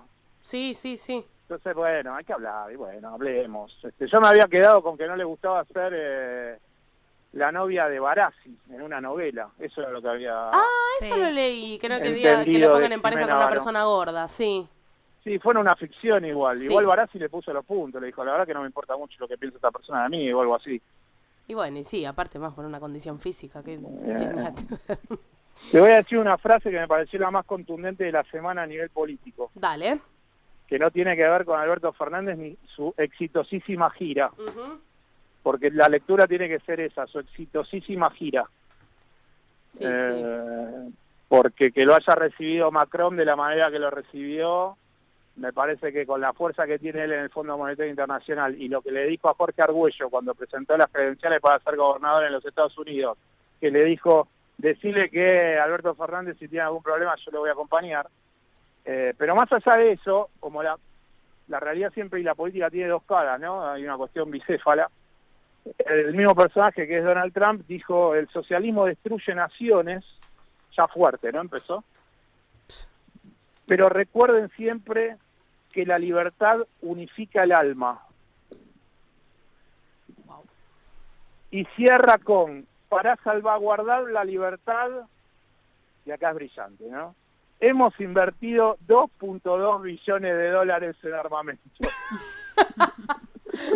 Qué amoroso, muy humanitario, como los pedidos del Papa Francisco. Yo estaba haciendo cuenta, digo, a ver, 1 billón, don Martín sabe más de número que yo, pero yo creo que un billón es 1.000 millones, ¿no? Martín, corroboramos esa data. Yo creo que es eso, porque hay números que son cifras que se te van. Entonces, bueno, yo terminé poniendo 2.2 billones. Bueno, me imagino que serán, pues es una cifra enorme que tiene que ver con la cantidad de armas y el aparato que maneja Estados Unidos para ser el líder de la libertad a nivel mundial. Y vamos a decir cosas que no puede decir Alberto Fernández. O sea, a ver, en el discurso de la Unión que yo escuché y vi entre semana, yo hace un par de semanas hablé sobre el discurso de Maduro, ¿no? No sé si recuerdan. Sí. Que también hizo el discurso sobre el balance del 2019. Y hablaba de, bueno, de un permanente guiño de Maduro hacia los militares, ¿no? De cómo él se hacía fuerte en esa lógica de defender el aparato militar venezolano y que a disposición premiaba y castigaba a ministros de su propio gabinete. Y se paraban y lo escuchaban, cómo lo retaba, cómo lo felicitaba. Bueno, en el discurso de la Unión de Trump, de entre semana, lo que termina sucediendo es que Trump hace como una especie de telenovela de gestión, porque van pasando personajes, digamos, emblemáticos de la sociedad estadounidense. Entonces está el enfermo de cáncer que le da pie a que, como él ha conseguido un plan en donde esa persona puede seguir su tratamiento de cáncer, reivindica que tiene que haber medicinas para los estadounidenses y no para los inmigrantes. A continuación de eso, hace venir de Afganistán a un sargento primera línea, de primera clase, que se llama Townsend Williams, lo anoté, lo tengo acá, que estaba en Afganistán y lo trajo para acá. Y en esa tribunita, en donde están como las figuras emblemáticas del año de Estados Unidos, estaba la mujer con sus 2 niños chiquitos. Y justo aparece él, en medio del discurso de Trump. Y todos los republicanos y los demócratas aplauden que ha vuelto a Afganistán el sargento primera clase Townsend Williams, y bueno, y a partir de ahí habla del potencial que tiene Estados Unidos contra las políticas de Irán, y así con diferentes personajes que van pasando en ese discurso. Marce, hablando de la vuelta, ahora tenemos un entrevistado en línea, así que voy a tener que cortar, pero antes preguntarte, ¿cuándo volvés, Marcelo?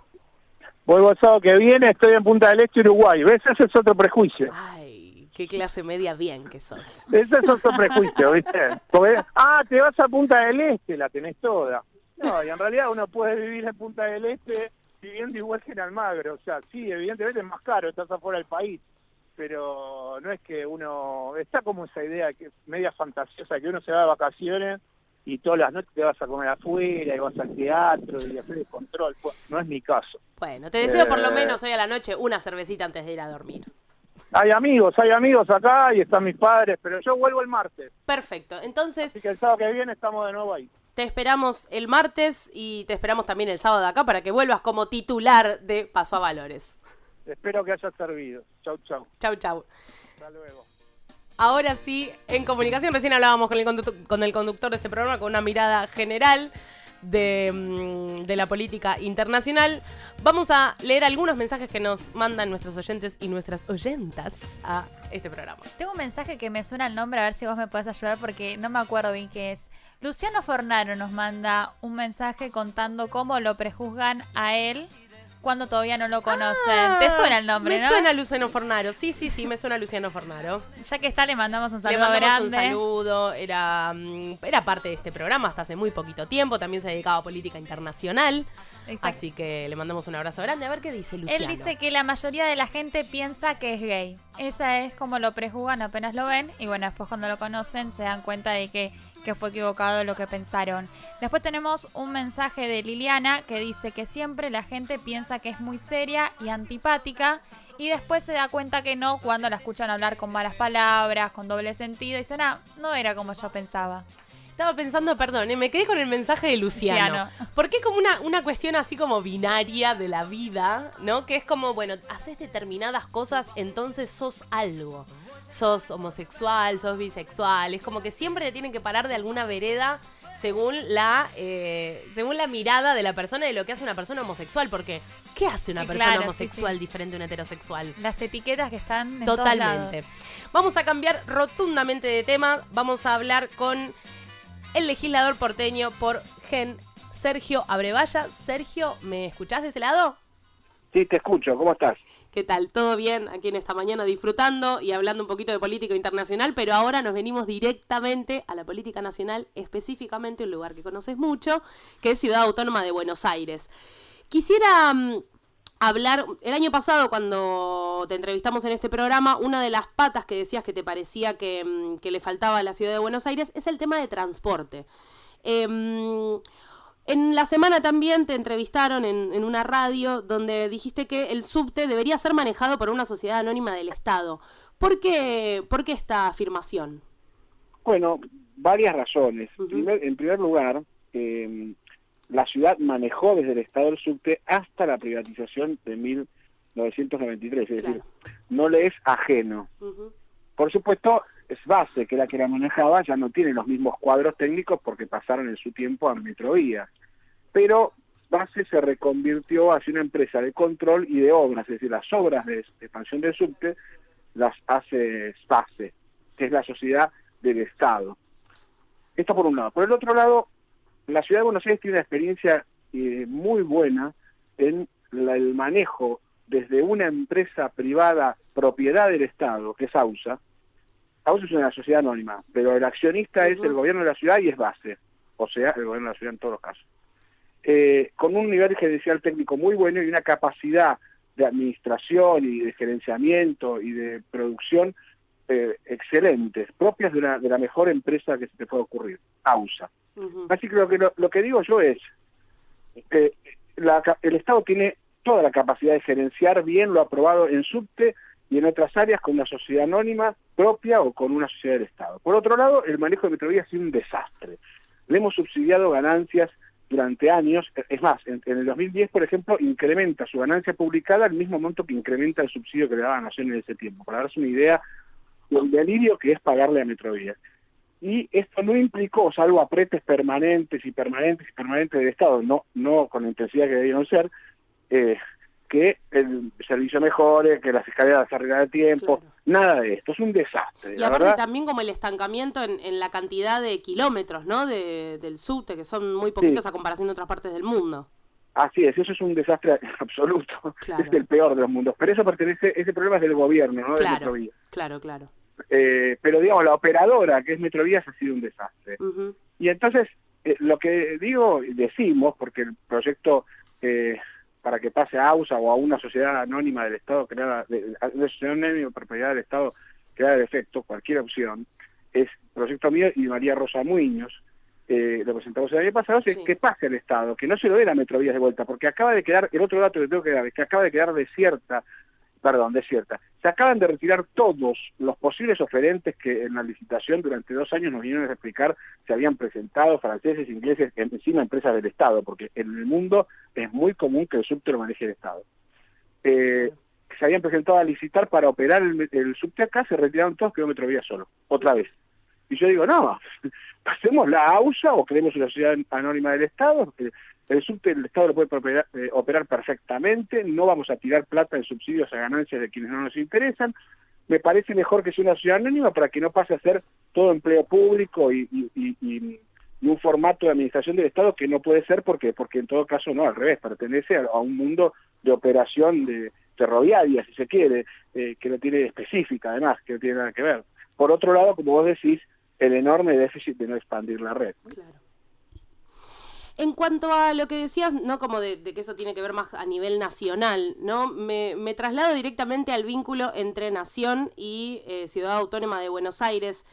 ¿Qué sentís con respecto al vínculo entre Larreta y Alberto Fernández, que probablemente la semana que viene se estén reuniendo? No, pero espera, una aclaración. Sí. Efectivamente, la licitación anterior fue nacional, pero Claro. ahora es de la ciudad, Ya se transfirió a la ciudad, el subte, la licitación se está haciendo en ciudad.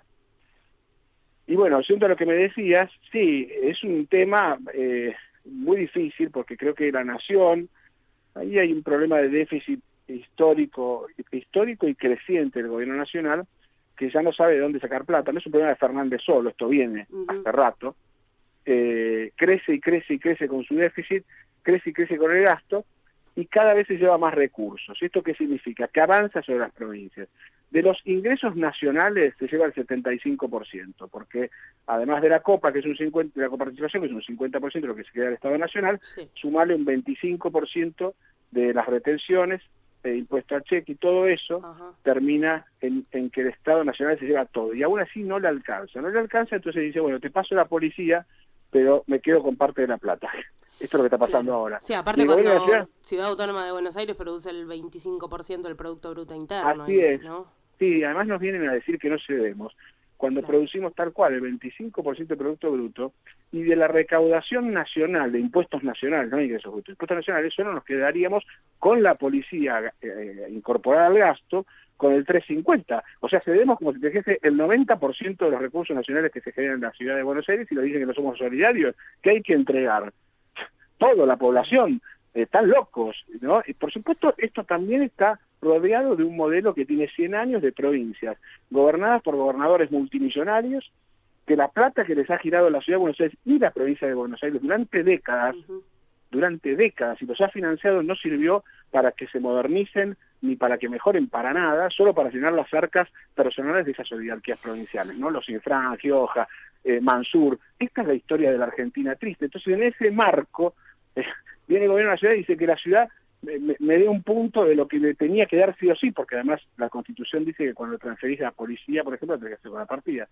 La verdad que es una locura. Yo al jefe de gobierno le he dicho, vamos a la corte, no negocies. Solo entiendo que él tiene que negociar porque son gobiernos, la población espera que resuelvan pacíficamente, pero la verdad iría a la corte. ¿Vos qué crees que ese desfasaje tiene que ver como con esta falta de información, muy entre comillas, que de lo que aporta cada provincia, aparte de que sea una decisión política como nos contabas? Sí, es un desastre, nadie entiende nada, es verdad que falta información. Claro, claro. Mira, la ley de coparticipación es un desatino absoluto, porque no dependió de un criterio, sino tiene criterio la ley de coparticipación, porque tiene esos números puestos por la negociación que en el momento que se aprobaba, que era en 1988, tenía más peso uno que otro, qué sé yo. Chaco terminó con el doble que Corrientes, a pesar de que su realidad económica, poblacional y de pobreza es casi igual. Bueno, ¿por qué? Porque negoció mejor. Es una locura. Esa ley, previa a la reforma constitucional, no tiene a la ciudad de Buenos Aires como una provincia. Tras la reforma constitucional, la ciudad de Buenos Aires fue provincia, y es más, hace poco la Corte confirmó y consagró el concepto de que la ciudad de Buenos Aires es provincia. Debería haber una nueva ley, cosa que la Corte también ordena. La Constitución nueva dice debe haber una nueva ley de coparticipación que reparta los recursos bien, ahí vamos al fondo de la cuestión, que no empobrezca a las provincias. No puede ser que la provincia de Buenos Aires, que es la más afectada en eso, que recibió la pobreza de todas las provincias que no se hicieron cargo de mejorar y desarrollarse con la plata que se les transfería, es decir, la migración interna al conurbano es el 70% de la población en villa de asentamiento. ¿Por qué? Porque no encuentran trabajo en Formosa. ¿Por qué? Porque la plata que reciben la terminan dilapidando. Y esa historia hace que la provincia de Buenos Aires tenga un doble problema. Por un lado cede todos los recursos y por otro lado le recibe la pobreza. Los gobernadores de la provincia de Buenos Aires en los últimos años han sido delegados del presidente, ahorcados si el presidente no le gustaba lo que hacía, como recordarás Cristina Concioli. Claro. ¿Te acordás cuando se enojó? Y no le dio para las paritarias docentes y terminó endeudándose, deuda que ahora pareció que no podía pagar Kicillof. Pero ese cuadro no puede ser más, no puede ser que la provincia En el caso de la provincia de Buenos Aires produce el 36% del Producto Bruto y recibe 20 puntos de los impuestos nacionales, una locura. La verdad es que tendría que estar en otra situación, es la que más produce. Y actualizarte también esta medición a partir de la ley. Claro, imagínate encima, esto te digo como referencia histórica si no te aburre, la ciudad y la provincia eran uno solo. Esta es la historia, la partieron al medio, la ciudad en 1880 pasó a no poder gobernarse a sí misma. La provincia en rigor casi lo mismo, porque cuando le sacás la cabeza a una organización muy nueva, porque la provincia, los pueblos tenían 50 años en aquel momento, ahora tienen 100 y pico, pero eran bastante nuevos, poco pudieron hacer, dependieron de nación. Juntos tienen el 59% del Producto Bruto. Ceden fortuna a la Argentina. Venir a hacerle planteos a la ciudad de Buenos Aires es un disparate. A nosotros con darnos la policía con su plata está bien, cosa que Alberto parece no querer ahora, y a la provincia le tienen que devolver buena parte de sus fondos, porque si no, no puede sobrevivir, ya cedimos demasiado. Ahora imagínate si hubiésemos hecho como Uruguay, nos independizábamos. ¿En qué hacía la Argentina? Claro.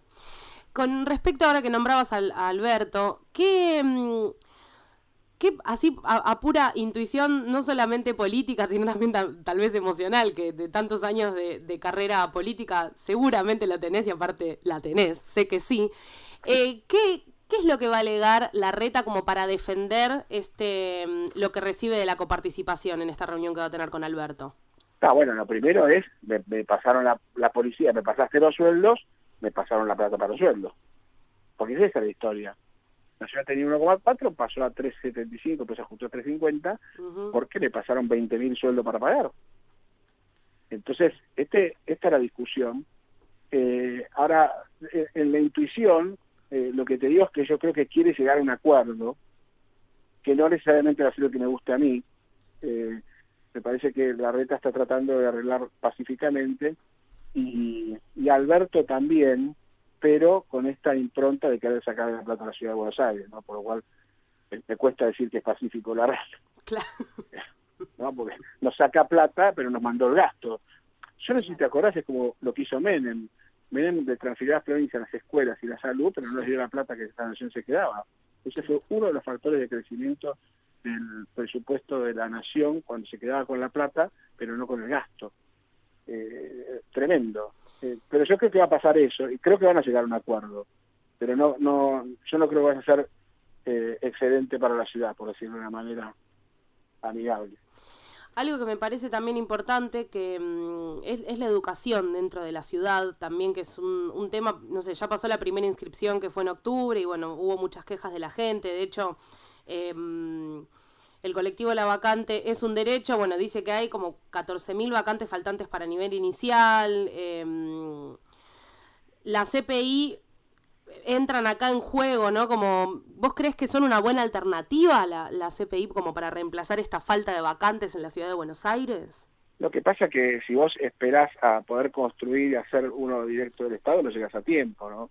Así que algunas son buenas, las históricas, yo conozco algunas, son buenas. Y por supuesto siempre es mejor que el Estado esté a que no esté, así que las prefiero en ese sentido. Lo que me parece también es que el Estado ha sido tremendamente lento en esto, es decir, no le ha dedicado los fondos y la velocidad que requiere. Sobre todo lo puedo decir 12 años después, porque es un partido que gobierna hace 12 años, ¿no? Si gobernase hace 4, podría decir, bueno, pero no pude cubrir todos los déficits de las anteriores gestiones. La verdad que ahora, 2 años después, uno le puede decir, mirá, deberías no estar en esta tan mala situación. Igual te agrego un detalle, que no es menor. Parte del crecimiento inicial tiene que ver con la migración extranjera que ocurrió en los últimos 3 o 4 años, que es importante y se clava sobre todo en la ciudad. Claro, con la oleada también de venezolanos y venezolanas, que eran como 400.000 por lo menos. Sí, creo que llegó a 9.000 la de vacantes demandadas por venezolanos, cosa que, bueno, nada, está bien, la ciudad lo tiene que bancar, pero por ahí eso le produce un desfasaje mayor que el que ya tenía, que no le exime de la responsabilidad anterior, pero digo, para ser honesto intelectualmente, ahí esto es un número que creció, se duplicó 2 veces en los últimos 2 años. Y es un fenómeno que hay que tener en cuenta, ¿no? Porque el crecimiento demanda ese ritmo, digamos, que no es el ritmo normal de digamos, de crecimiento vegetativo, sino que es el de inmigración, que es otro. Sergio, te quiero agradecer muchísimo por este tiempo que nos prestaste a este equipo de Paso a Valores. Un gusto haber hablado con vos. Igualmente, muy buen fin de semana. Igualmente. Estábamos hablando con Sergio Abrevaya, él es legislador porteño por GEN. Espacio publicitario. Hola, soy Belén Badía y levanto la mano por la educación de los chicos. Súmate a la iniciativa del ARCA y levanta la mano vos también, para ayudar con la escolaridad de más de 5.000 chicos en situación de vulnerabilidad. Podés convertirte en madrina o padrino donando desde 200 pesos por mes. Entrá en elarca.org.ar. Fin. Espacio publicitario. Pasó a Valores. Los sábados de 11 a 13 en AM 1420.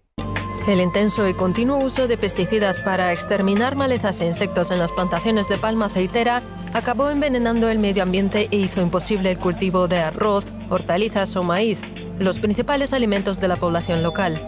Las largas temporadas de lluvia en la región hicieron que las toxinas se propagaran desde las plantaciones de palma aceitera, contaminando los ríos y consecuentemente haciendo que el agua no sea apta para su consumo. Así, el bienestar de la población local fue sacrificado por el crecimiento meteórico en la producción de aceite de palma y el beneficio de las compañías que lo producen.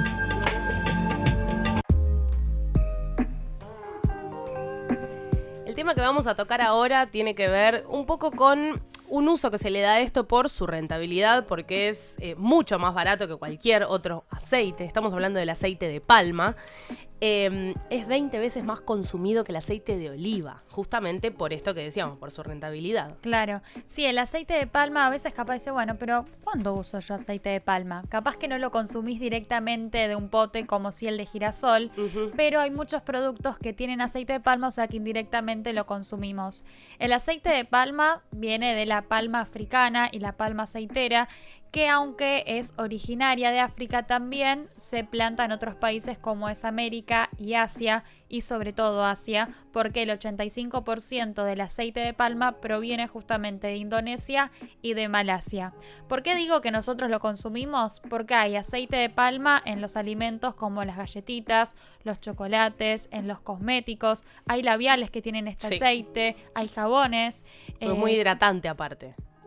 Y porque es barato, entonces tiene muchas buenas propiedades, como por ejemplo que conserva el producto, no tiene olor, entonces no lo perjudica, aporta una cremosidad al producto también y hace que se mantenga sólido a temperatura ambiente. Entonces todas estas propiedades... Es más fácil de transportar. También. Exactamente, entonces estas propiedades hacen que sea más utilizado y actualmente es el aceite vegetal más consumido y más comercializado.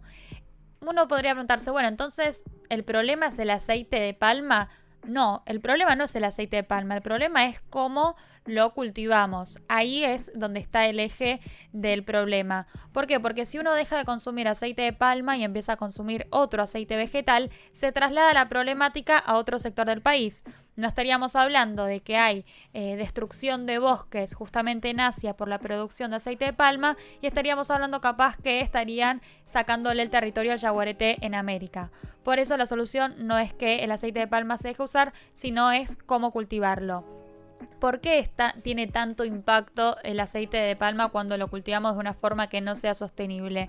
Porque, por ejemplo, en Indonesia hay 10 millones de hectáreas de selva tropical destruidas, que lo que hicieron es que donde había un bosque, lo talaron para poner esta plantación de aceite de palma. Aparte, estuve viendo el documental en la semana que me lo pasaste. Sí. Y es tierra arrasada, me hace acordar a cierta provincia de acá de Argentina. Tierra, nada, llano, todo, no hay nada, no hay árboles, no hay nada. Sí, es como, bueno, pasa en el norte, acá claro. En Chaco, en Santiago del Estero, exactamente pasa eso, y uno dice, bueno, el bosque tiene atrás todas unas consecuencias. Primero es el hábitat de muchas personas y animales que le están perjudicando. Y mucha gente vive de lo que extrae de ese bosque, tiene todas las materias primas, los alimentos, el trabajo. Entonces, incluso lo que hacen con esa gente es decirle, se tienen que ir porque lo vamos a talar. Ni siquiera le dan la opción. Sí. Y eso están violando justamente el derecho de las tierras, del territorio. Y aparte de trabajar su propia tierra, que justamente es de lo que viven en la zona. Claro, es la expropiación de tierras porque les pertenecían y por esta plantación es que se quedan sin plantas.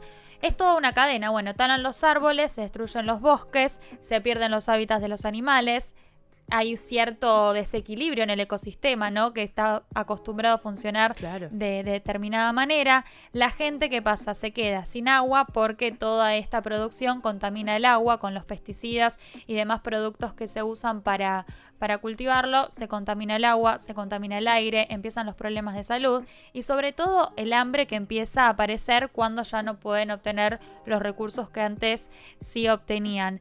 Según un estudio de Greenpeace que se hizo en el 2017, en Indonesia se perdieron 31 millones de hectáreas de bosque desde 1991. Para que tengan una idea, porque a veces los números suenan medios confusos, no sabemos. Abruman. Claro, sí. Es como la superficie de Alemania, más o menos. Eso es lo que perdió Indonesia a costo del aceite de palma. Un vuelto. Sí, un pedacito. Imagínate la cantidad de personas afectadas en tremendo territorio. No, pero bueno, son comunidades que trabajan con la tierra. Che, no es tan grave. Total, no sale en la tele, no existe. Si no sale en la tele, no existe. No existe, claro. Sí, ves cómo el bienestar de esa gente es el costo para que las empresas puedan hacer lo que quieran realmente en el territorio y no vale su palabra de las comunidades, de las aldeas cuando dicen es mi lugar, es mi trabajo, es mi alimento. Aparte también aparece, por supuesto, detrás de cualquier fruto que uno quiera cosechar, se me ocurre, aparecen también detrás el control de plagas. Y ahí aparece a través de los insecticidas a arruinarle la salud a la gente que vive dentro de ese territorio. Sí, ya el agua porque o sea, ellos lo tiran obviamente en donde está la plantación. Con la lluvia llega al río, se contamina el agua, no es apta para el consumo y también hace que haya menos peces para que puedan pescar. Entonces, vuelvo al principio, ¿no? ¿Qué tenemos que ver nosotros con el aceite de palma? Bueno, nosotros lo consumimos y como consumidores es una pregunta que cada vez está más presente, es, bueno, ¿de dónde viene esto que estoy consumiendo?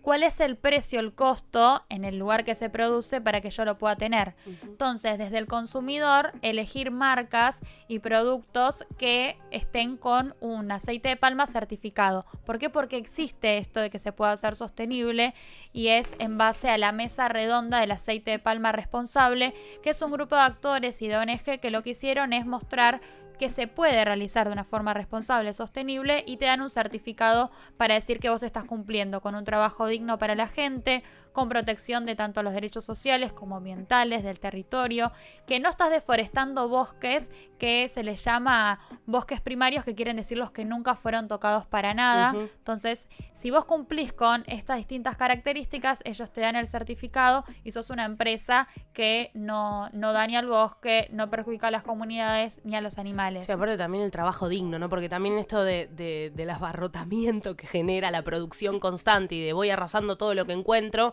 también eso lo hace la mano de obra, ¿no? Entonces aparece también el deterioro de la gente que vive ahí, que trabaja en condiciones extremas. Sí, si es tan barato es porque claramente la mano de obra es muy barata y vos podés ver en el documental, que ahora les voy a pasar el nombre, es que el 30% trabaja, ¿no?, en las plantas aceiteras y el resto se le llama agricultores de subsistencia, porque ya lo que hacen es solamente por subsistir, claramente, porque ya no les da para más que solamente para lograr sobrevivir a toda esta tierra arrasada que le quitaron las empresas. Por eso lo que uno puede hacer desde su lugar, porque claramente no puede viajar a Indonesia para parar la tala de árboles, es elegir empresas, investigar cuáles tienen este certificado que lo realizan los productos con aceite de palma certificado. Por eso, al igual que los alimentos y las cuestiones cosméticas, los productos cosméticos que consumimos, que todo esto que a veces hablamos de la ganadería, los animales y lo que genera en cuanto al agua, ¿no?, el consumo del agua. Entonces es cuestión de dar vuelta al producto y fijarse de qué está compuesto. Es como que ya se volvió una costumbre esto de cruelty free, que no está probado en animales. Bueno, esta es otra de las cosas que me parece que también hay que volverse conscientes. Sí, aparte, si el consumidor no se lo exige a la empresa por decisión propia no lo hace. Sí, aparte siempre todas estas cuestiones empiezan dentro de la sociedad. Es como ahora hacer algún comentario desafortunado con respecto a una mujer, un comentario machista, entonces aparece todo el mundo ahí y decir, che, ojo con lo que estás haciendo. Y a partir de ahí me parece que se genera una nueva conciencia que hace que eso después, algún día, esto también, los diferentes gobiernos mundiales generen políticas públicas para cuidar algo que es de todos y de todas, que es el medio ambiente, que a veces no nos damos cuenta que vivimos en él. Y que no hay otro. Y que no hay otro. Muchas gracias, Sofía. Estábamos escuchando a Sofía Montesanto, hablamos de La Palma. Sí, ahora para cerrar vamos a escuchar una parte que es del documental para que él cierre como una conclusión. La destrucción de los bosques tropicales y la plantación de palmas aceiteras en su lugar no trajeron la prosperidad que los lugareños esperaban. En realidad ocurrió todo lo contrario, las cosas fueron a peor porque la gente fue privada de la variedad de productos forestales de la que dependían. Cuando los habitantes de Semuñin Jaya decidieron llevar el caso a la corte con la esperanza de que se les devolviera por lo menos parte de la tierra que les habían arrebatado, el Estado hizo recortes en los subsidios que recibían los lugareños. Esto hundió a la gente en la más absoluta miseria.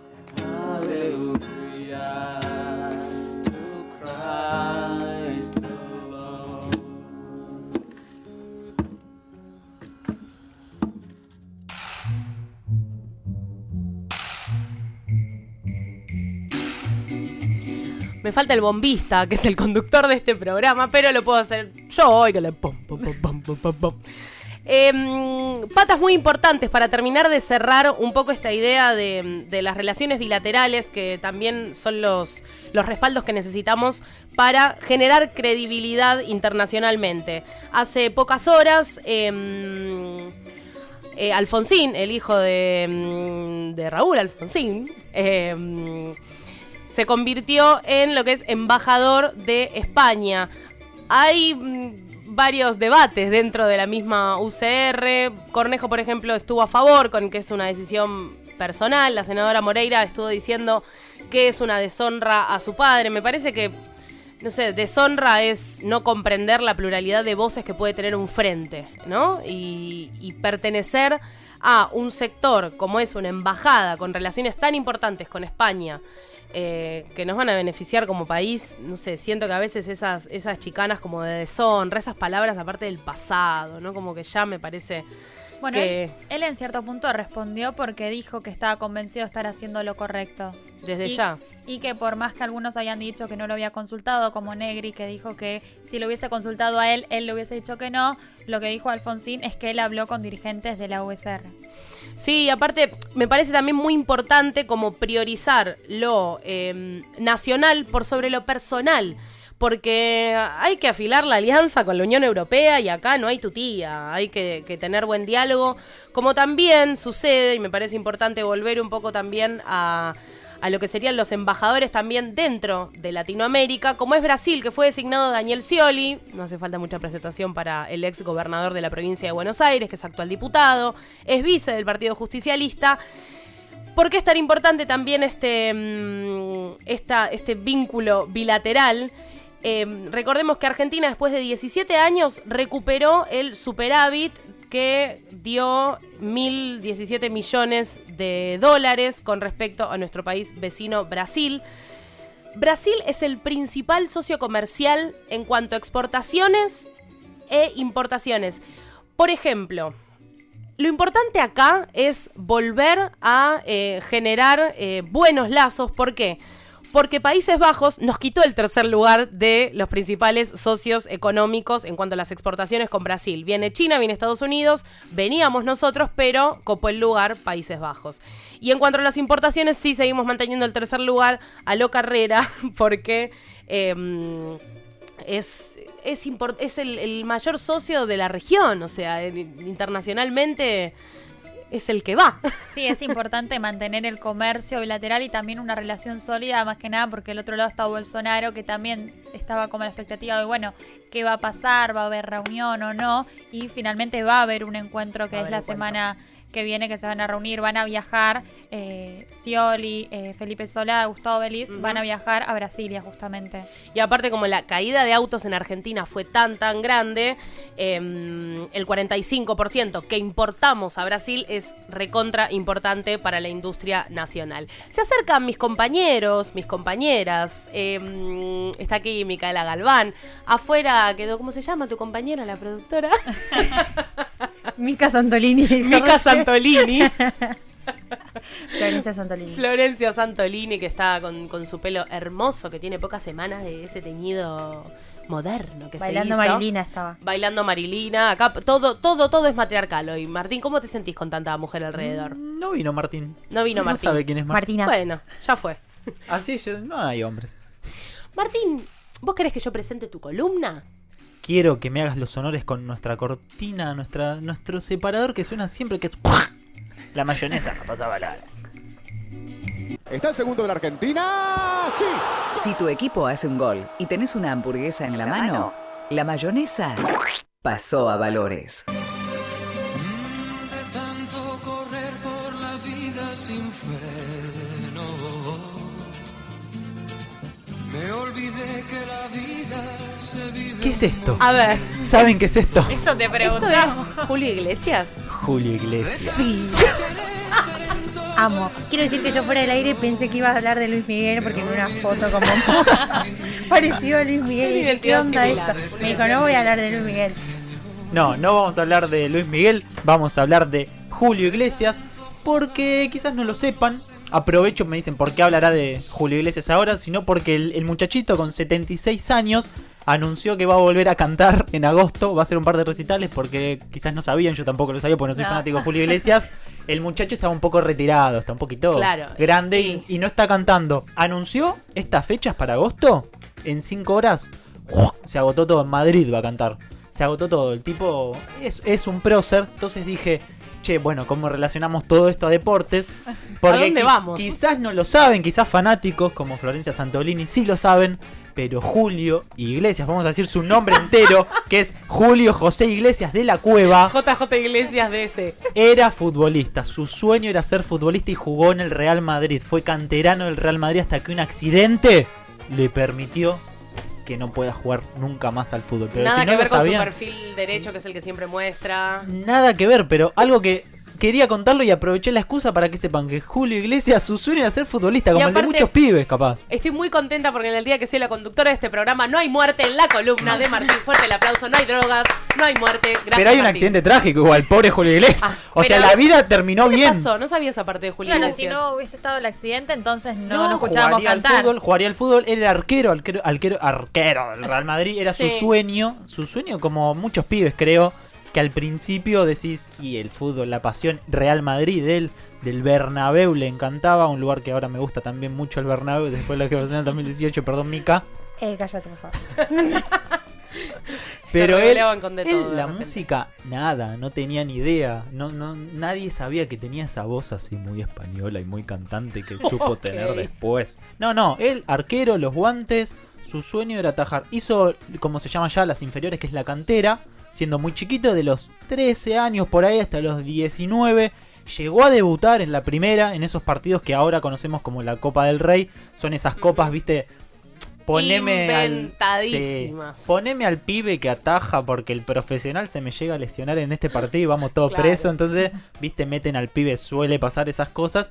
Y él llegó a disputar 2 partidos. Por eso les digo que era futbolista realmente. Tenía un contrato profesional este muchacho que ahora canta. Y me encanta decir el nombre completo. No sé si lo sabían. Decilo otra vez. Julio José Iglesias de la Cueva. Yo creo que nadie sabía que se llamaba así. Le hubiese quedado JJ Iglesias en el fútbol.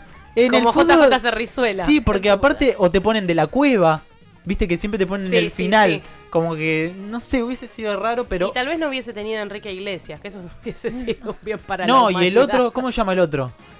El que es peor todavía, Siempre hay un hijo peor que el otro. Yo vendría a ser ese en mi que familia. estuvo en el Bailando, Sofi me lo va a buscar. Sí, ay, no, que ya era, estoy googleando. era el chiquitín que era medio raro, que tenía el pelo muy engominado, no sé si alguien se acuerda, ese era... ¿Miguel? ¿Nelson? Porque tenemos a Miguel, a Enrique, A ver, Sofi, mostrame alguna y foto y te a puedo... Julio Iglesias Jr., si no. No, ese, Julio Iglesias Jr., el que vino, no, ese. Estuvo en el bailando, no me acordaba de esa parte. Sí, Ay, ese todo estuvo en el bailando. Mente lo eliminó de Todos los presidentes también pasaron por el bailando. Claro, o sea, la parte buena, que él fue cantante. La parte mala es que, bueno, nos trajo a Julito Iglesias Jr. Pero como decíamos, un accidente le impidió ser futbolista. ¿Cómo arranca esto? En el cumpleaños número 20, festejando su cumpleañito número 20. Era un niño. Cambio de década. Sí, Muy se pequeño. fueron de joda, con amigos. No hay que hacerlo, escúchenme, subirse al auto de alguien que está alcoholizado, su amigo. Ninguno murió, vamos a aclarar eso, pero su amigo alcoholizado, festejaron los 20 años, estaban por la, mira, te tiro la carretera, Majadahonda. Es español, Martín, por favor. Importante. En esa carretera iba así, se estroló, se la dio, se despierta en el hospital 2 días después.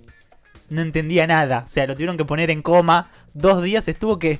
Che, pero yo estaba saliendo de festejar mi cumpleaños número 20, se despertó así, estaba en una cama de un hospital. No entendía nada. Bueno, como decíamos, la espina dorsal, por decirlo de una manera, su columna, que él, siempre siendo cantante, tiene problemas. Le dijeron, me parece que no vas a caminar, hermano. O sea, no era ya jugar al fútbol, era no podés caminar. Básicamente, estamos hablando que esto ocurrió en el 60 por ahí. O sea, imagínate que no había la medicina. Le dijeron, y te rompiste la columna, ya está, no vas a caminar. Tuvo 1 año y medio yendo a los hospitales para la recuperación para poder caminar. Está como Argentina este primer mes después de rehabilitación. Sí, está en rehabilitación porque él ya lo del fútbol era como, imagínate atajar, que te tenés que tirar al suelo. Y No tenés cómo. era imposible. La historia, entre comillas, linda, podemos decir, es que acá surge la parte musical. ¿Cómo es esta parte musical? Voy a decir el enfermero que a él le ha dedicado canciones. Julio Iglesias le ha dedicado, que se llama Eladio Magdaleno. No es una Magdalena. Bebé. Eladio Magdaleno, su enfermero. Claro, no existía la rehabilitación como conocemos hoy, la kinesiología. ¿Qué le dijo? Él tenía muchos problemas para coordinar las manos. Porque el accidente que tuvo. Claro. Le trajo una guitarra, la típica guitarra criolla. Y se la dio para que haga rehabilitación con eso. Como la que le regalaron a Alberto. Ah, sí. Y él empezó tiqui, tiqui, tiqui, tiqui, hasta que se dio cuenta que la música le gustaba y que además tenía un don en su voz. No sabía que iba a ser cantante, ¿no? Pero era como, che, mientras me estoy recuperando de este accidente, saber que mi vida cambió, que no voy a poder jugar más al fútbol, empezó a contar y siempre él en entrevistas y todo le agradece. Eladio falleció, ahí sí está la muerte, pero él siempre, Julio José Iglesias de la Cueva, siempre lo recuerda como decir, y bueno, tuve esa parte fea, mi sueño era ser futbolista, jugar en el Real Madrid, el mejor club del mundo, quizás con el Barcelona, pero terminé cantando y es una parte linda, entre comillas, de cómo la carrera se formó por un lado, donde esas decisiones de la vida... Vos ibas por acá y terminaste... Me río mucho del estilo de Julio Iglesias, que es muy como... muy así. Tipo Sandro. Sí, Sandro español sería, una Sí. cosa Es como así. un Sandro medio español. Pero son que esos tiene así cantautores que los escuchás y decís... A ustedes tardaron más en sacarlo, pero Luciana lo sacó al toque y Y dijo... yo soy una mujer mayor. Disculpa por la Ya edad. te darás cuenta que yo lo confundí con Luis Miguel, o sea, date cuenta Claro. de mi grado de... Yo Así soy que- la más mayor de este equipo hoy, así que Marcelo vuelva rápido, porque esto ya no me está gustando. Muchas gracias por tu historia de Julio Iglesias. ¿Lo puedo decir de nuevo? ¿Puedo Sí, decir de sí, nuevo sí. el nombre? Julio José Iglesias de la Cueva, así se llama, vamos a decirlo, para respetar el apellido del padre y de la madre, todo. Y que no nos traiga más a Julito Iglesias Jr., Dios, ese personaje. La gente se comunica para más mensajes. Te quedan los últimos mensajitos antes de que cerremos este bello programa. Sí, recordemos que estábamos hablando de cómo la gente nos prejuzga equivocadamente cuando nos ve por primera vez. Daniela nos dice que le suelen decir que parece mala onda, pero después cuando la tratan se dan cuenta de que nada que ver. Después también tenemos mensaje de Felipe que dice, diría que confunden por arrogancia mi timidez. Bueno, eso pasa muchas veces. Es lo que decía yo al Claro. principio, que a veces quieren hacer como chistes para caer bien, para poder vincularse y no pasar la vergüenza. Y es peor a veces. Quedas como arrogante, sí. Después tenemos a Martina que dice, hace rato que ya nadie me dice nada, pero antes me decían que les caía mal porque era muy cara de culo. Qué linda. Me gusta Es como ese término, el cara de prejuicio de no le digo nada porque sé que me va a responder mal. Ahí está el prejuicio. Al no decirle nada, la están prejuzgando. Que entienda ella. Que no se esté tan confiada como la gente ya no me dice. No, al no decirte nada te están prejuzgando, sabelo. Pasale el teléfono del coaching ontológico. Sabelo que te Carol. están prejuzgando al no decirte nada. Ese es un prejuicio. Después tenemos a Federico que dice, es difícil, según lo he visto, como alguien careta, frívolo, machista, más bien machirulo. Opa. Así es como lo prejuzgan a Federico. También ¿Qué hará tenemos- Federico? ¿Qué hará Federico? ¿Qué digo? No, solo me la paso fajando mujeres en las fiestas, empujándolas. Bueno, Pero es un prejuicio de la sociedad, yo Nada no soy más. así. Después Micaela dice careta, asquerosa, facha, mala onda, drogadicta. ¿cómo drogadicta? Todo junto. Pará, pero ¿cómo alguien ve a una persona y saca todas esas conclusiones? ¿Cómo llegas a sacar Sí, no, tantas pero ya tenés un conclusiones? nivel de quemazón mental. Yo tenía una Son amiga. muchas cosas para una primera impresión. Claro, pará. ¿Cuánto tiempo pensaste todo eso? Siempre nos reímos de una anécdota con una amiga porque una madre de una compañera del colegio, que eran bastante conservadores, un poco polémica la familia, Estás prejuzgando. dijo que no, pero porque dijo que no quería que nos juntemos con ella porque tenía pinta de lesbiana y drogadicta. Ah, bueno. Ok, señora. Como siempre las etiquetas, como decíamos, por lo que se ve nada más. Y después tenemos por último a Ezequiel, pobre, la palabra que usó, pelotudazo, dicen. Esa es como lo prejuzgan. Bueno, pero es medio tierno. Es medio Es tierno, un pelotudazo. como que te da muy su pelotudo. Sí, como que... Sí, no lo veo mal. Medio Muy- tierno. pero no queda ahí. Sigue también. Careta y egocéntrico. Ey, che. No, pero ella ¿cómo no la me- gente. Posta, ¿cómo le pasa todo eso por la cabeza a las personas? ¿Están Yo quemados? no llego ni a pensar eso conociéndote a un año. Como las personas apenas te ven ya... Gracias que a mí me llega el agua al tanque para tener un estímulo para hablarle a alguien cuando veo a una persona.